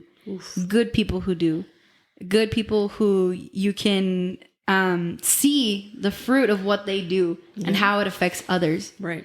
And you know, help your kid, you know, come to that person who knows, whether it be a professional, whether it be someone like myself or Adray at church, who, you know, we deal with young kids almost every day. Yeah. And community is such a big blessing. Yes. Community is one of the biggest blessings someone will have, you know, from, you know, little kids to teens to, you know, adults already, you know, the connections with people that are guided by God as well. It's amazing, you know, because you start to get influenced by the right people, you know, and most of us, what we think is that we're being influenced by the right people, but it's like, yeah, well, it's because I've known them since high school, you know, and it's like, it doesn't matter how much you know him, you know, someone can have, how do I explain this? It's just a lot of parents think that just because they've known someone for a long time, they can receive help from them. You know, and it doesn't work that way. You know, that long lasting friend that you have, you know, she's probably going through the same thing and she doesn't know what to do. You know, but she's there as a friend trying to give you advice the best that she can. You know, and because they're embarrassed of bringing it up to someone new who's probably more wise. You know, and has already gone through it, but they don't want to receive that help because of embarrassment. You know, so it's. I mean, parents, you have to know your capacity as well. You know, you're part of it too. You know, and as a parent, you also have to know your child's capacity. You know, you have to know where your child is. You know, you have to know up to when your child can. You know, you can't put so much weight on your child and expect them to do everything. You know, he's just a child. You know, and as a teen, you know, I'm pretty sure you guys as teens like loved going out, you know, friends, everything, you know, it was, you know, it was party time, you know, every time. And that's the thing we're having right now, you know. And one thing that I like to say, I don't know if it's true, if it is true, it's amazing, but I do feel like we have one of the most intelligent generations right now. Big time. Yeah. You know, and what frustrates me is that parents don't know that. You know, because I don't know what rolls through their head, but literally a child can grab a phone or a computer right now and they'll do amazing things. literally, it's like magic. Wow. You know, Yeah. because they're so influenced by social media and technology, you know, that they can go all over the place, you know, and even without technology, you know, they just know so much knowledge, you know, because they're influenced by a lot of things. But a lot of parents don't know that, you know, Yeah. they look at it as achievements, you know, and it's like, you know what, if you live in an apartment, you're not successful, Ooh. you know, or if you don't have the best job, the career that you want, you're not going to be successful, you know, and you don't realize how many people I've seen that don't have the best job ever, but they're so guided by God that they're just blessed. Oof. You know, Come on, man. Yeah. I've seen people, you know, no credit, no money at all, you know, low finance and everything with such a beautiful house. Wow. You know, and I've seen so many things like that where I'm like, you know, it's materials are not needed. And I say that now because they're really not needed, you know. I don't know how it was back then. I mean, I'm pretty sure it was the same thing because God is still God, you know. God does not change, you know. But it's the influence that we're having on teens right now, you know. Are you guiding your kid to become a man or a woman based on materialistic things? Or do you want your kid to be based on an eternal thing that will guide them forever? Right. Right. You know? Their self-image, dude. Let me read you something off of this great channel that we follow. It's at Stronger Marriages. It says a person's success in this world isn't measured by how they do in their business or by how much money they make. A person's success is measured by how they love and serve their spouse and children. Money and accomplishments mean nothing if you let your home fail. Ooh, yeah. What point is it driving a Benz if there's no love and respect in your home? So right. Man. That's so true. And going off of that, I mean, more so, I'm gonna direct myself to teenagers nowadays, and even young adults like our age. To be honest, I think that everything around us is very materialistic right now, and everything is just so fake, you know. And I think you can see that. You can notice the frustration in these young kids with everything that's just so fake now. And it's just the next new trend, the next new fad, the next cool thing. It's gonna fade eventually. But these kids are just so lost and don't have that identity based in Christ, that, you know, they're desperately seeking one thing after the other. And at the end of the day, like, we know that it's all gonna fade, and all materialistic things are gonna fade. But these kids are just so desperate to hold on to a little bit of identity that they think they have in something, which is why you have cancel culture, you know, because like people are very afraid to lose the one thing that they think they can rely on, that anything else that comes near it or disturbs it, cancel. Yeah. Don't touch it. We don't talk about it. That's not correct. And I think that's one of the most difficult things that the kids nowadays are facing, like Christian kids who are called to share the gospel just like all of us are. I think that's a really, really big thing or fear that they can have, is like, well, I'm afraid to speak about Jesus in school because my friends are going to stop talking to me. They're going to stop talking to me, and ultimately, we know, like, those are probably not the friends that the right crowd you should be hanging around, but that's a big fear that they face. And I think that the cancel culture, you know, is just, people are just very, very afraid to lose the small amount that they think they can hold on to. At the end of the day, we know that the only thing that's going to last is Jesus. Yeah. And that's what parents need to be guiding their kids towards. And that's what kids, if there are any Gen Z listeners, you know, that's what you should be chasing after too. you should be chasing after Jesus and his heart, because he is the only thing that's going to last. And he is the only thing that's going to give you identity, and not just an identity for a moment, for when you feel nice. Like, it feels nice to be in the presence of God, but you know, when you're at your low, God is going to be there. Yeah. And whatever thing that you think you can hold on to, whatever friend you maybe are depending on, they're probably going to fail you at some point. Whatever materialistic thing or hobby or career that you're pursuing can eventually fail. But Jesus is ultimately the only thing eternal that's going to last. Not just your life, which is such a small fraction here in this earth compared to the rest of eternity. You know? And it's also very dangerous, parents. Let your child depend on you to a certain point. The reason I say that is because usually when parents, you know, pass away, the child's life through church, through anything, you know, it's gone. You know? Why? Because the motive behind church was the parent. You know? Which is very dangerous. Yeah. The reason I say that is because that's why many teens, you know, exit, you know, don't go to church. You know, it's because, you know, God took away my mother, or God took away my father, you know, and you have to be careful the way you let your children depend on you.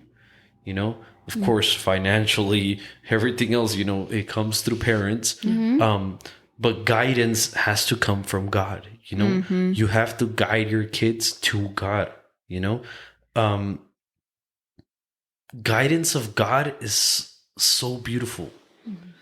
You know, and parents have to realize that, you know, if your kid is being guided by God, do not interrupt it. You know, do not interrupt it because you want something else. You know, let your kid be guided by God, and it'll be the most beautiful thing you'll ever have. I think you should expand on that a little bit, Dre, because there's churches out there I know that I've been to as a teenager that I was like, this is not close to God at all. Like, there's churches out there with no fruit, man. Yeah. No, yeah, There's that's so teachers true. out there with no fruit. So how, for everybody listening, right, that maybe aren't familiar with church, that aren't familiar with the word, how do they get close to God? How do they know that they're taking their child or entrusting their child onto the right youth leader? How do they know that they're going to be okay and they're not going to be taught something that shouldn't be? I mean, of course, that would also come a lot from the self-discipline of the church. You know, of course, no church is perfect. Right. You know, and no pastor is perfect. No leader is perfect. You know, I like when we say that the church is a hospital of sinners. You know, because it really is. You know, people go in there, but to seek God. You know, of course, I mean, it's to a certain point where you have to realize, okay, that's where the communication between parent and child come. You know, it's like if your child went to a group, you know, it's talking to your child. What did you learn? What did you like? What did you dislike? You know, how would you think it's going to impact you? You know, it's communication within the child where he's like, Mom, I don't even know what the heck he's talking about, you know, or Mom, you know, like, this was the first time I experienced God, you know. It's through your child's communication where you're going to start realizing, like, this is the place for my child, you know, because there's no such thing as the perfect church, you know. There's no such thing as I'm taking my kids to the right church, you know, because there's no right church, you know. We're all just resources to get more connected to God. You know, it's like how people say we're God's wife, you know, but you have to be able to communicate with your child to get info from them of what they're experiencing. You know, if you don't have that communication on them and you depend off the leader, you know, that's where you go wrong. You know, you're trusting the leader that they do the right thing, you know, and it's like trusting a kid's friend, you know. It's like, no, well, he looks kind of nice, so I'll trust him. you know, and it doesn't roll like that, you know. We all know where that leads to, you know. Yeah. So I do feel like it's a lot of communication coming from the parent, Oh, yeah. you know, and of course it takes courage, you know, from a parent, you know, to go up to the pastor and be like, this is our first time, we need help. You know, it's transparency. You know, transparency is going to get you so far. I like a thing that the pastor says. He says, if you confess your sins to God, you'll be forgiven. But if you confess your sins to someone, you'll be healed. You know, and it's such a it To the goes right someone. way deep. To the right someone, yeah, yeah. to the right someone, of course. Because you can't just confess your sin to no one, you know. To a fellow sinner. You know, just Come and see all the sins. Yeah. you know, you can't just announce it at the mall or something just thinking you're being transparent, you know. But you have The to mall. you have to be able to, you know, go up to a leader, you know, go up to a pastor, you know, and say, you know what, I'm dealing with this and I need help, you know, and look for that help. You know, of course, the road is still going to be rough. You know, the road keeps being rough. Yeah. Even if you're a pastor, even if you're a leader, Yeah. even whatever your title is, you know, you cannot feel entitled and think you'll never pass through something again. You know, because that's not the way Christianity works. Right. And that's Just the gets harder. image people have, you know, that, oh, I'm Christian, you know. I used to have this guy in my high school. He once, we had a conversation. He once told me that he loved going to church, you know, but the reason he stopped going is because his parents started having conflicts, you know, and it's like, yeah, like it's part of a marriage, you know. Right. It's like it's normal thing, you know. And Chris said it this Sunday, you know, if a marriage does not have conflicts, it's because their attention is somewhere else. What's going on? You know? Yeah. You're like, okay, so what's going on? What's so perfect in the marriage, you know, that all of a sudden, you know, they're okay with each other, you know? And it's such it has such an influence on youth, just because if you don't show that the kid the example of that like, hey, like your mom and I fight, but look, like God guides us through things, you know. Like if you show your kid the example of that, you know, your kid becomes so mature when he gets married or whatever the case, you know, he knows it's okay. You know, he knows he's not like, oh, this is a toxic relationship or whatever, you know. It's like, it's okay, you know. And kids have to know that. Oh, yeah, for sure. And again, you brought up a good point, because I think I've been repeating a lot of those things with our boys, like especially, you know, me, it's just I tend to react. Certain things trigger me personally, and I'm like, blah, I tell Art. And I'm not watching my surroundings sometimes. And it's like, I just said something in front of my boys. And my oldest will keep me accountable. And he's like, I didn't like what you just did to Dad. And I'm like, what do you do? And then he's like, you did A, B, and C. And I'm like, holy moly. Like, I didn't realize it. And I'm like, and I apologize. And I'm like, you know what, Pops? Like, I'm sorry. I messed up. I'm not perfect. Yeah. And in a marriage, like, we're going to have those discussions. Like, that's part of being married. Yeah. Like, it's just because you're married and you're a believer doesn't mean that stuff's not going to happen. Yeah. We have, Natalie and I have healthy conflict in front of the boys, because we don't want them thinking that life's roses and rainbows and arguing is bad. Excuse me. So healthy conflict. I'm not talking about throwing pans at each other and, you know, physical abuse and all this stuff. That's obviously not right. Unhealthy conflict. Yeah, like there's a right way to fight, and we're definitely doing an episode on that. How to.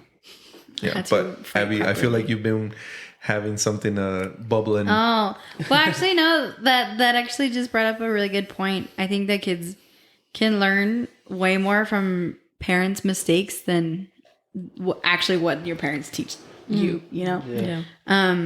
That's a good point. I think something like a really healthy thing in a parent, daughter, or son relationship. Like, for example, my mom and I, My mom and I, we don't like we kind of have a tone problem. Like sometimes I'll say something in a certain tone. My dad will be like, "Why are you why are you mad?" And I'm like, "I'm not mad." Like, but I said it like if I was, but I like 100% I'm not. But I have that problem sometimes with my tone, and so does my mom. And I think it got to a point where my mom and I, she told me, she was like, "Hey, like, watch your attitude," and she's like, "I'm telling you because like I do the same thing." You know, and it was just like my mom owning up to it, I guess, of her being like, look, like, I see you making this mistake. I'm being transparent with you, and I'm telling you that I've made the same mistake, and I still struggle with it. Let's now keep each other accountable with our tone, and, you know, with anything, with any other thing, like, having that accountability, not just with good friends or good leaders, but with your family, you know, being accountable to one another. Yeah. Sometimes my dad will tell me something like he's gonna like commit to something. He'll say, "Hey guys, I need you to keep me accountable in this commitment that I'm gonna do," you know? And I think that's literally one of the best things to help your relationship, you know, with your kid, is just to, because when you're held accountable to someone, it's not just, "Hey, make sure I'm doing everything right." It's, "Hey, tell me when I'm doing something wrong. Right. Tell me when you see me failing. Tell me when you see me backsliding." Yeah.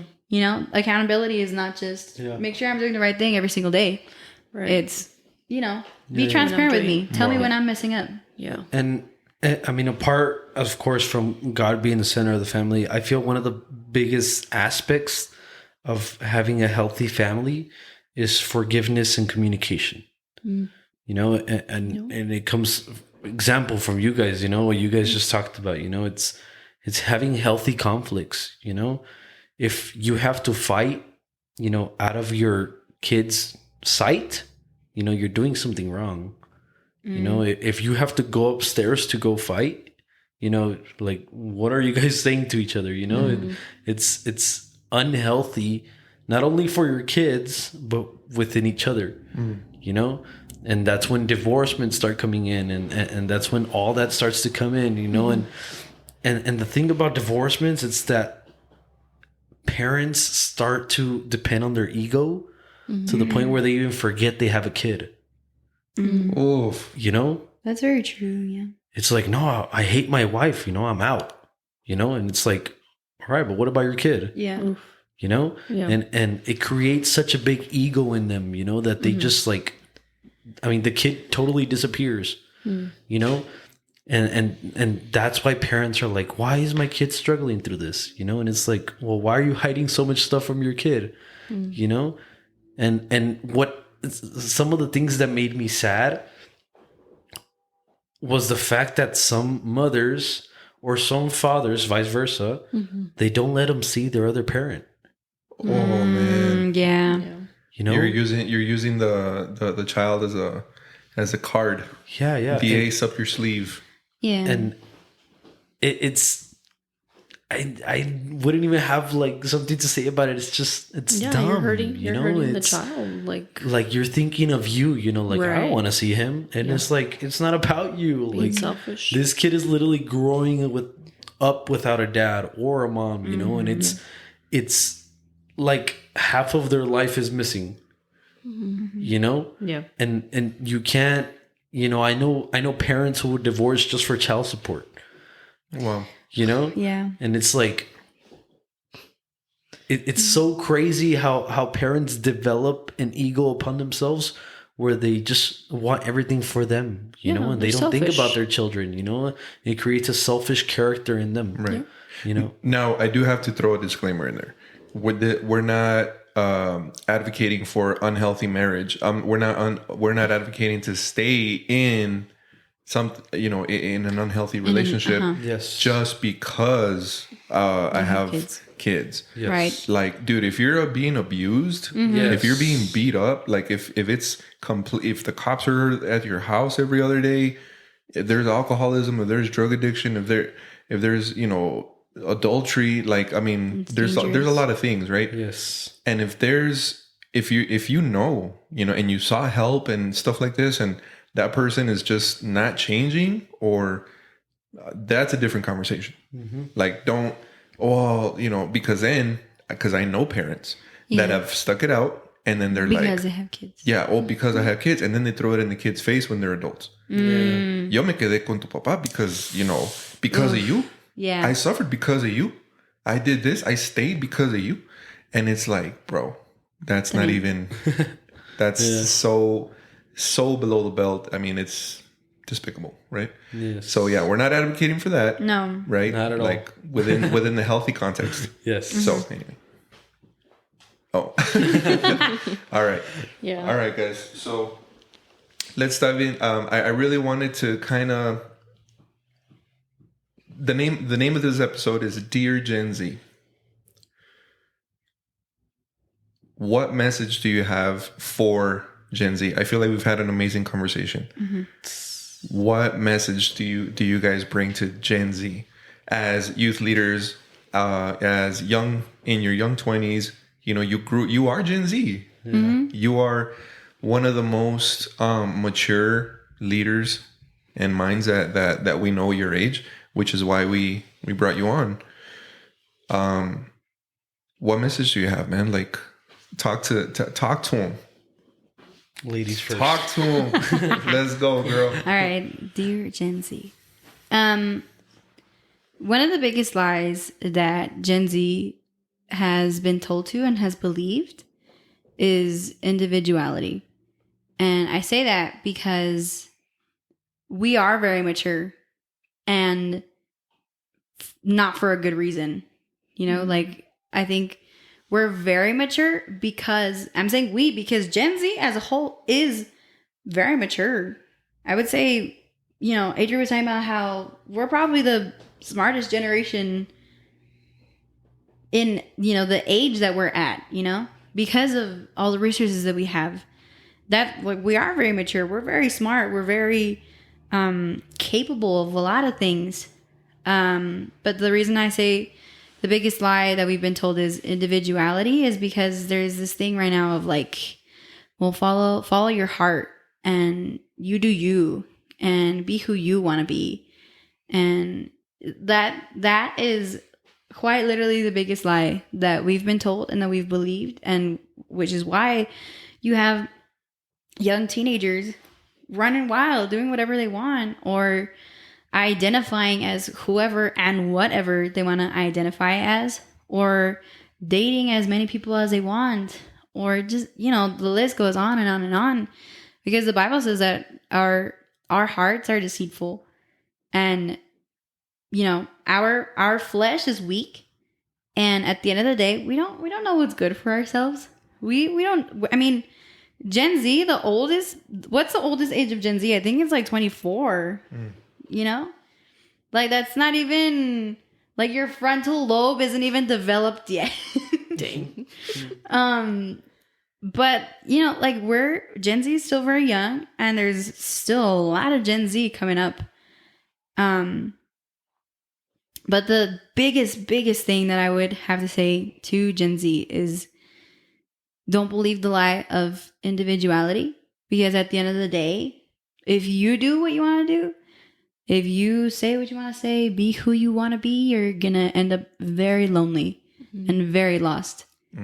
And following God, following Jesus is what you should be doing. That is the truth. The lie is individuality. The truth is Jesus. Following him. Because when you follow Jesus, his desires become yours, and his thoughts become yours, and his behaviors, his habits become yours, and you're no longer lost. I think the biggest thing about church is, the community that God has blessed us with, and yes, church is full of sinners. Like, I myself am the first one to say that I am a sinner. It's full of sinners, but we need each other. The Bible says, like you were talking about earlier, the Bible says to confess our sins to one another. Because our flesh is weak, because our hearts are deceitful, because if we keep believing the lie of individuality, Gen Z is going to grow up very broken. The society is going to be completely lonely, completely lost. And we're just going to keep seeking after the next big thing, seeking after the next thing that's going to fulfill us. But ultimately, the only thing that's going to fulfill us is Jesus Christ. And as long as we, as Gen Z, no matter what kind of parent you had, you can make the decision right now to turn around and say, you know what? Yes, I had a bad upbringing. Yes, my parents didn't listen to me and didn't understand me and never apologized to me. And ultimately, you might never get that closure from your parents. But Jesus is the one who can heal all of that. Jesus is the one who is going to fulfill you, who's going to give you purpose, who's going to give you direction. And if you follow him, that is the best decision you can ever make in your entire life, starting from a very young age, So Amen. That is my message to Gen Z. Well, that's awesome. Thank you, Abby. Wow. Well, she spoke for me. Nah, I'm just playing. You're like, that's it. Well, before I do my dear Gen Z, I would kind of just want to open up my testimony on, and the reason is that I would want to tell Gen Z not to get unmotivated. Mm-hmm. Like I said, I mean, I have divorced parents. The moment my dad, walked away from our lives, it was really, really hard to connect with him. Till this day, I have no idea where my dad lives. I just know where his restaurant is located. So that's my way, to him. But I mean, I don't know where my dad, stays. I don't know what side of the city he lives in. I don't know. But that does not unmotivate me to look for a relationship with him, because I still have a resource, his restaurant. And even if I have to go and he charges me for the food or whatever the case is, I'm not, it's not about material, that's what we were talking about, it's me trying to build a relationship. And that was part of my testimony that I had talked about. I always, my whole life, I used to complain, my dad used to pay $20 of child support every 3 months. So it was like, it was like nothing, it's like not even Pampers, it's Right. But I never felt unmotivated, to a certain extent. I used to be very frustrated just because I feel like my dad wouldn't do anything. I was like, well, where is he at? And it created a certain sense of me of like, why doesn't he look for me? Why, and that's what we tend to do as humans. We blame one another, it's like, why? Until one VJ conference, God just spoke to me directly, man. And he told me, why don't you be the change? And it just, it submerged me literally. And from that day, I started texting my dad like almost every day. And right now, I would say I have one of the best relationships with my dad. Wow.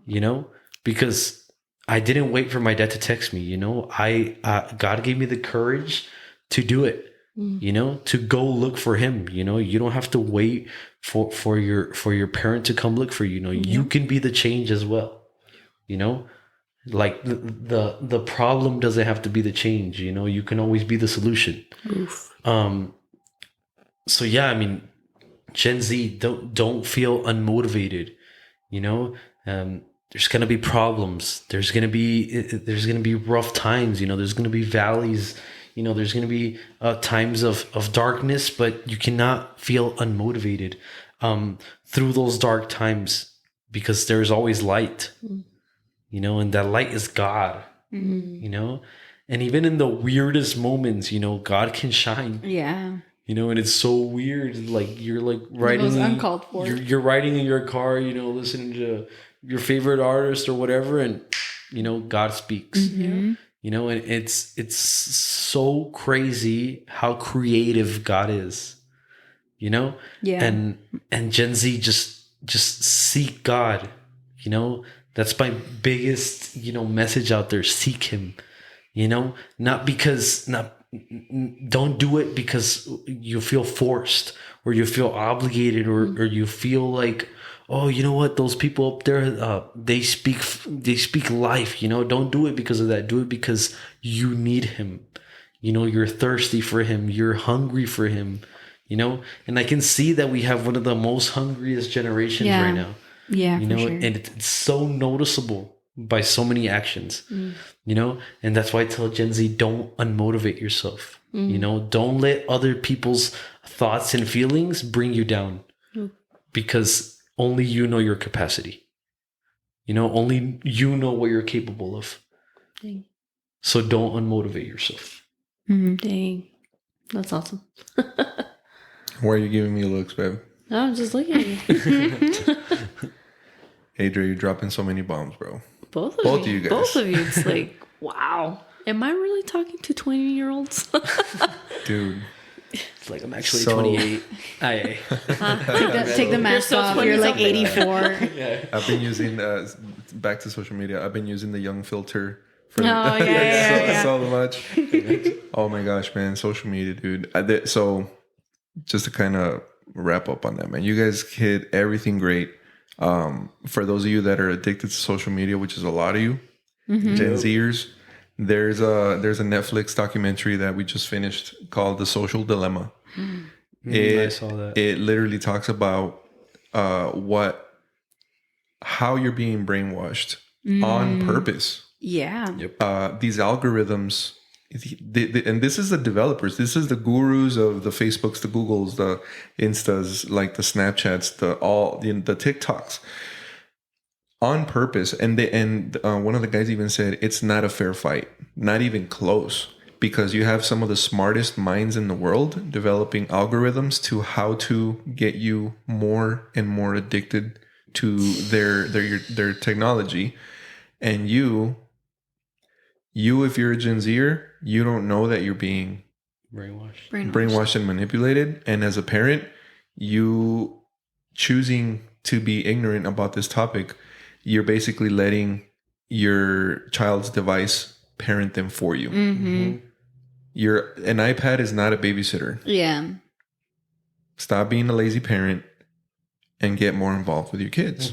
And another thing, parents, you have not lost the fight. Come on, dude. Also, yeah. Let it go.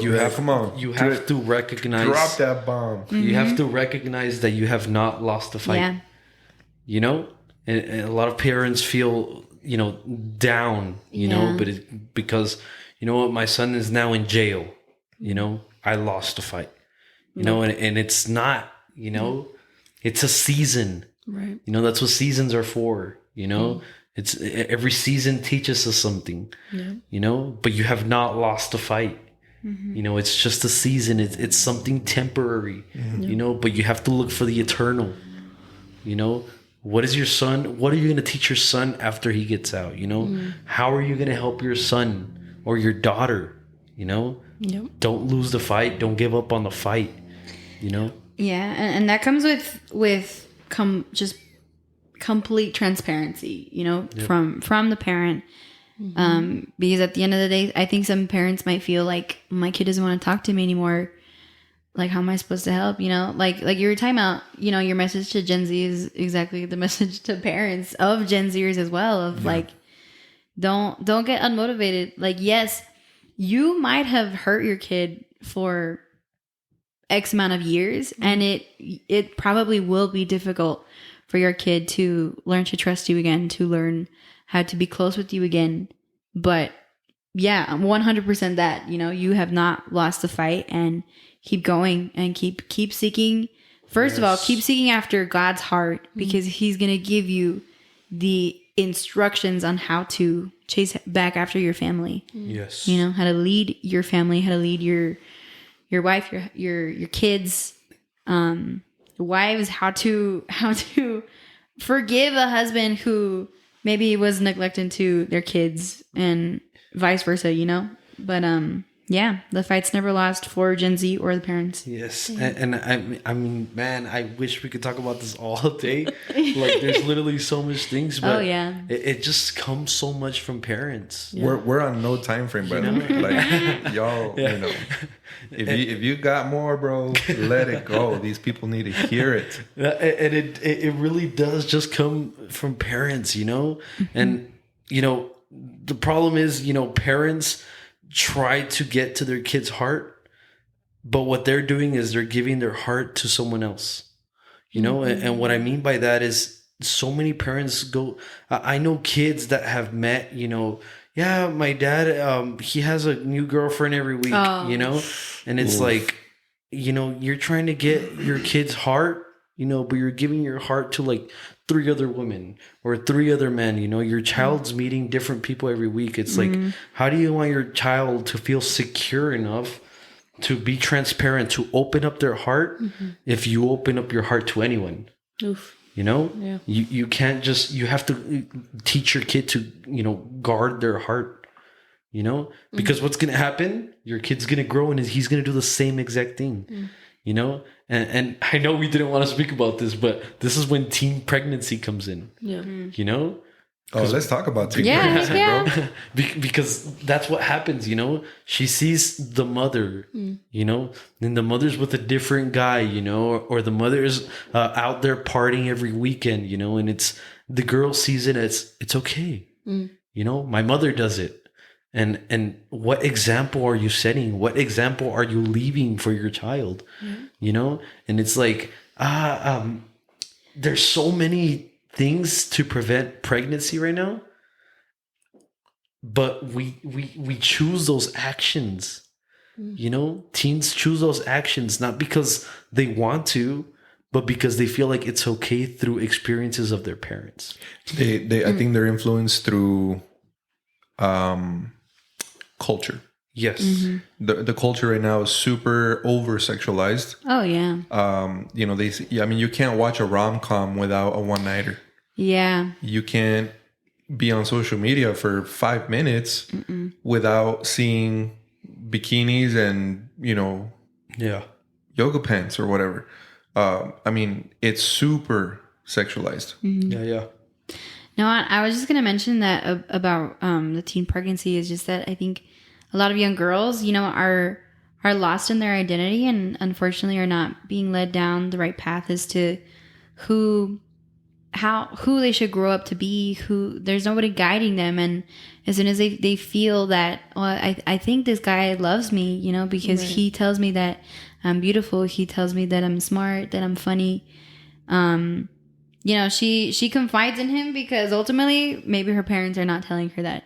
Her dad is not telling her that. Her dad is not the one showing love, being affectionate to her, or showing affection to the mom as well. You know, like that is super important for young girls to grow up with, seeing a loving and emotional father. Yep. You know, because if they don't see that in the household, they're going to grow up to think that men are supposed to be hard, are supposed to be macho, are supposed to be unemotional, are supposed to be just the financial provider of the house. And they're going to, that's what they're going to seek. They're going to seek someone who is that because they don't know better. And a lot of the conversations that I've had with some young girls, they tell me, oh, it's because this guy does this guy does that, and that's why I like him so much. And I'm like, girl, he is doing the bare minimum. Like, yeah, he should be doing that, like, and more. You know, why isn't he going above and beyond? Why are you settling for that? You know, and ultimately that's because they didn't see that growing up. And that's why these girls are confiding in these boys, not even men, boys who are immature. Maybe they'll get lucky and maybe the guy will help them with the baby, you know, but you know, it's just everything starts in, like, you know, going back to what we started this conversation with, is just everything starts from the home. Exactly. And if you didn't have that in the home, you can find that in Jesus. Yes. Jesus is going to be the one to fulfill that. Now that I love that you're talking about this, Abby, I have a question for you. Since, you know, high school was a couple years ago for the both of you guys. Yeah. So I would love both of your perspectives on this. When we went to high school, the bad boy was always like the more attractive and stuff. And I remember girls in high school, it's like they liked being treated bad. It's like they would date that dude that everyone knows he's a player. Yeah. Everyone knows it. Everyone knows he's been around the block 3 times plus, but they still go chase him. And he treats her like garbage, and there's Ivan, and they're there. Is that still a thing? Oh yeah. Okay, and why? Why? I would love both of y'all's perspective. Why do you guys think why? Why do you think why? Yeah. Abby, you're, I don't know. As a girl. Yeah, as a girl, yeah. Okay. As a girl. Oh my goodness, dude. This is one of the worst things. I have it like, Wait, save it. yeah, go for it. Jeez. The reason why girls like to be treated bad is because it makes them feel okay, so they're like, I don't know if you guys have heard of like love bombing. No? Oh my gosh, this is a huge thing nowadays in like teen relationships. And not even love bombing. Love bombing. Yeah, so it's like yes, the dude treats her like crap and has bad attitude, maybe calls her names, but at some point he's gonna give her all his attention and he's gonna say, you're so beautiful, you're so gorgeous, you're so this, you're so that. And when he treats her badly, she's gonna say, oh, but this other like he's like, that's not him, like he's a nice person and he treats me this way. But it's just love bombing. It's not genuine, it's not real. It's a lie that the guy's telling you just so that you can stick around.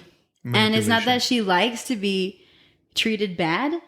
It's the fact that he manipulates her so that she can stay, so that she's justifying what he's doing. Exactly. He just wants to justify what he's doing, and he wants to show her off to all his friends, saying like, I got this girl.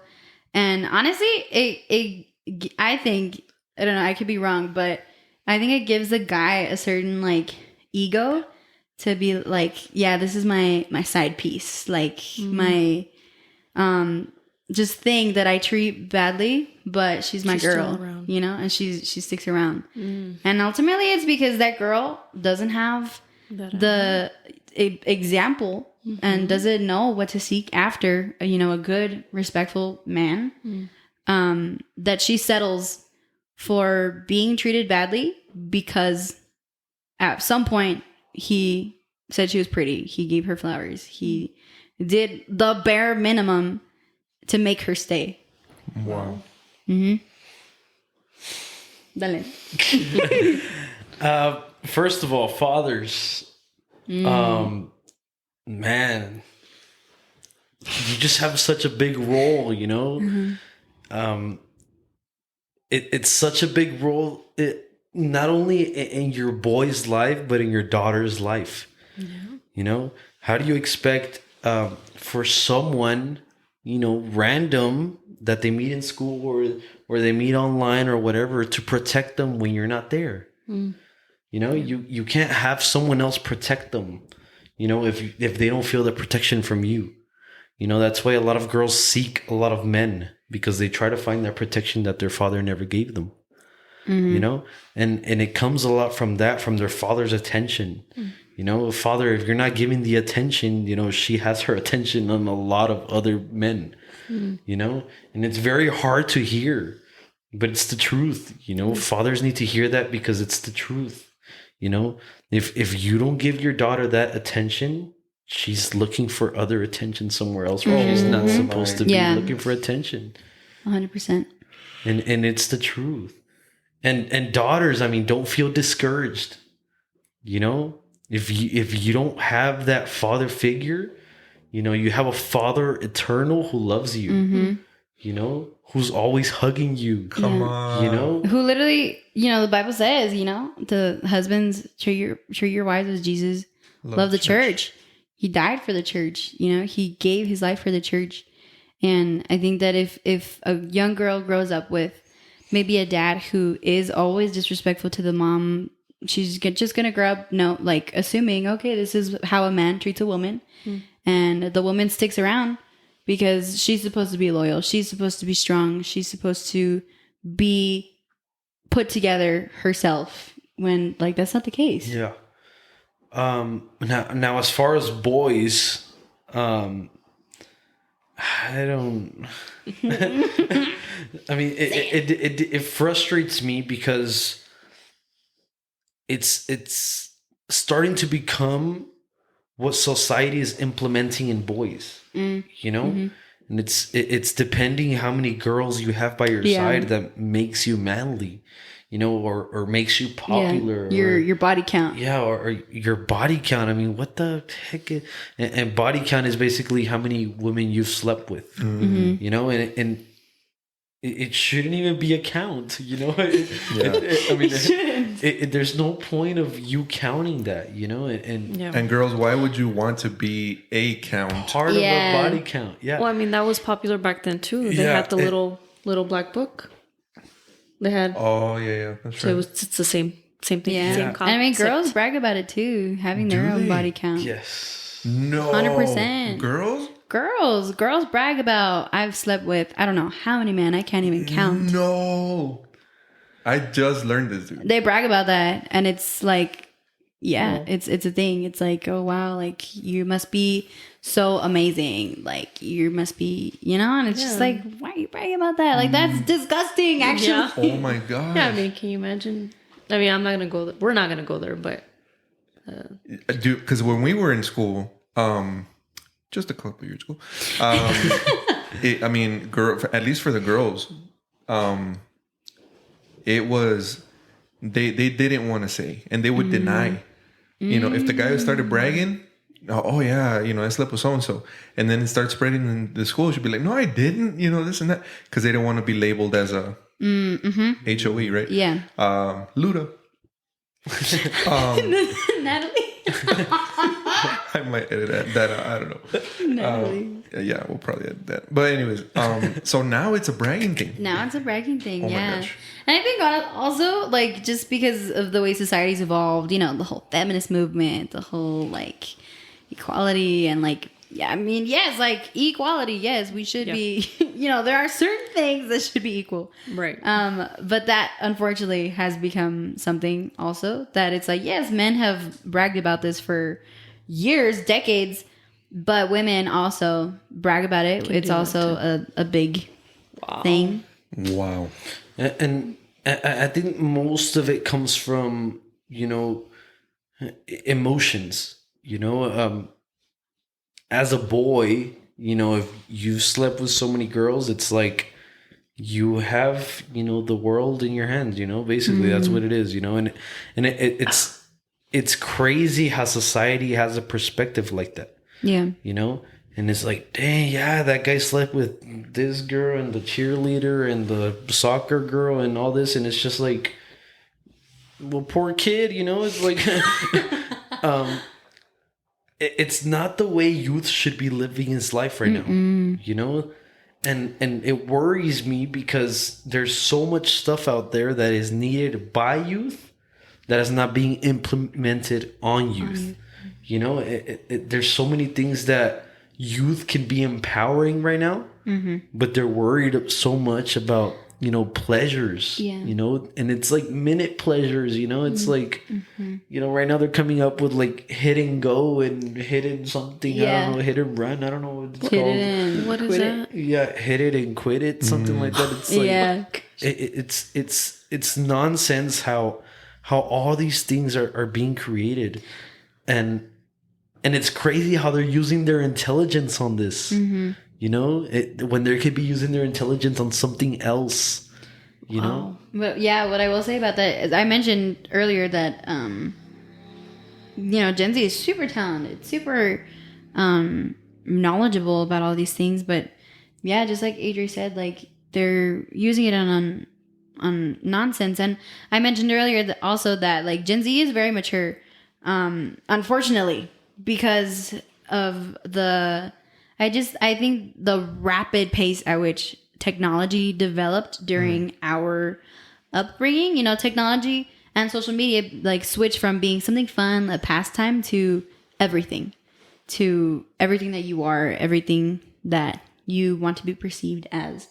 And the whole thing with like these young kids like in middle school, early high school, look like they're in college already. Like they look like, yes, and there's kind of a trend I've seen like going around where it's people talking about like middle schoolers now, looking super old, like girls with like pounds of makeup on when they're like 11. And then it's like me when I was 11 and it's like super awkward. Yes. But like that's how it should be. There's a time to be a kid. Yes. And unfortunately, social media has taught us that, your awkwardness during middle school and high school is not okay. And you shouldn't be that. You should know who you are. You should know what you want to do, which is not the case. Like these kids are super young. Enjoy. They don't know who they are. They need to enjoy being kids. They need to enjoy the awkward middle school, early high school phase, because it's where you figure yourself out. That's how you figure out what you like, what you don't like. But unfortunately, social media is just like over sexualized. Yes. That they're like these really young girls are perceived to be older. Right. And like that's when you get it, like these older men messaging young girls on social media because they put themselves out to be older. Yeah. When unfortunately they're not. Right. And then the guy seems like this jerk, because he went after this young girl, but like there are young girls who lie about their age because they want to just that experience,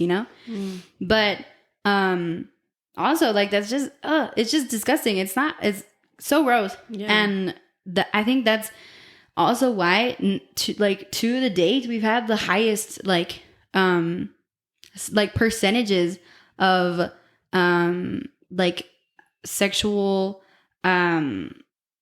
assaults, rapes with these young girls because these older men are just perceiving them to be older.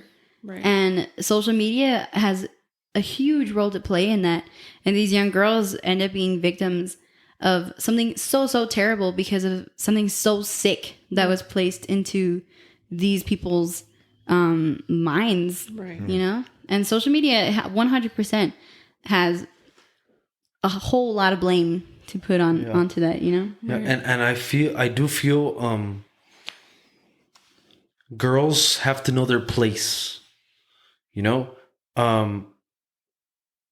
like to see it as, and it might be most of the time, might be all the time, but the way the boy treats a woman always represents the boy's relationship with his mom.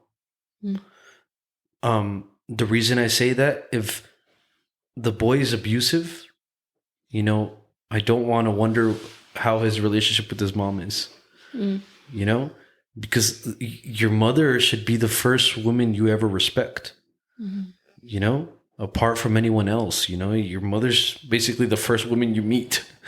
Yeah. So that should be your first respect, and that comes upon mothers too. Mothers as if you have a little boy, if you have a little boy and he starts hitting you or he starts doing things, you have to stop it. Oh yeah, for sure. Because it becomes a habit, to the point where the boy feel like it's okay. Right.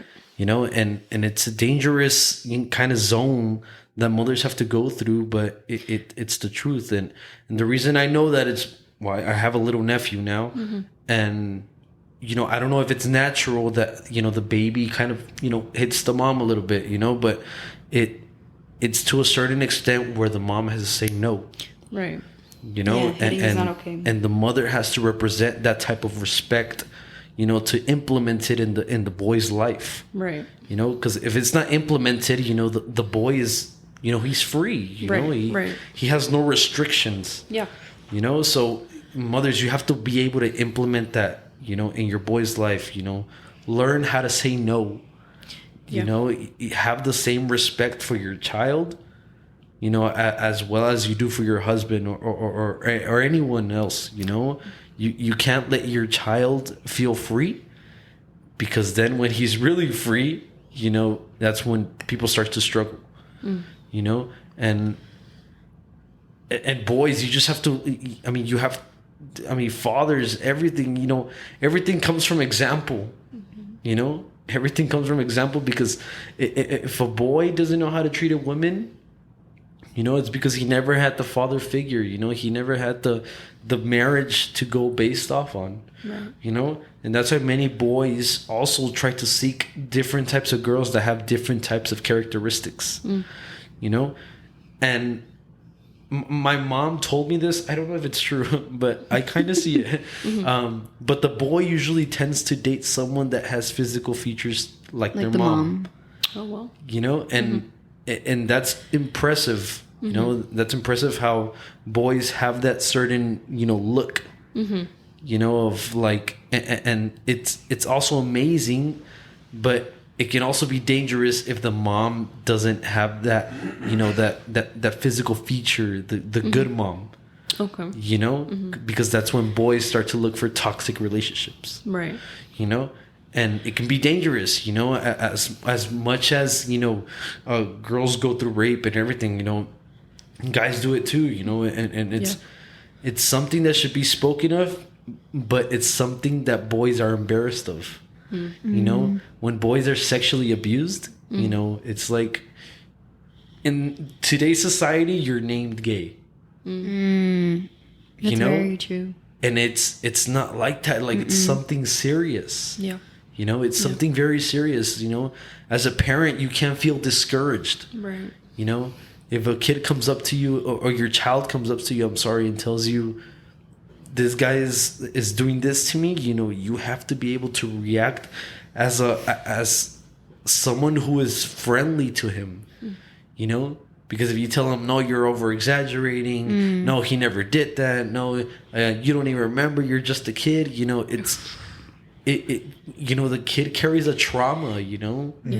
It's something that will last with him forever, literally, to the point where the boy. That's why a lot of boys right now think they're gay, you know? It's so true. Because they carry that certain trauma on them. They're like, well, society says I got raped, so I'm gay, you know? And they'll forever be gay because nobody gave them the explanation of, hey, this happened, but let me help you. Yeah. You know? They don't receive that help. Yeah. You know? So they're stuck in the hole alone.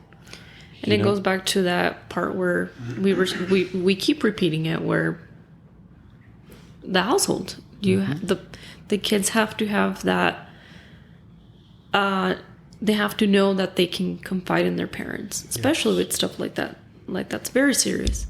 And then for the daughter or the son not being able to discuss that with their parent, I mean it's the worst. Yeah.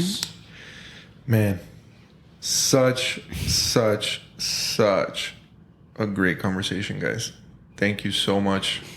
Oh, thank you. I mean, we could Yeah, sit here keep talking about more stuff. 2-3 hours, man. But we're gonna have to do a part 2 just because there's so much. There's so much. 2, part 3, part 4, part 5. No, but thank you guys so much for your time, man.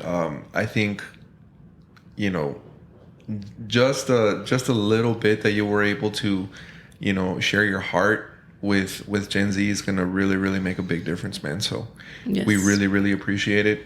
Any last thoughts? Any last comments? No, I mean, I'm pretty sure we talked about a lot of great problems going on in the youth right now. And solutions. And solutions. What I feel like we should do in part 2 is talk about empowering the youth.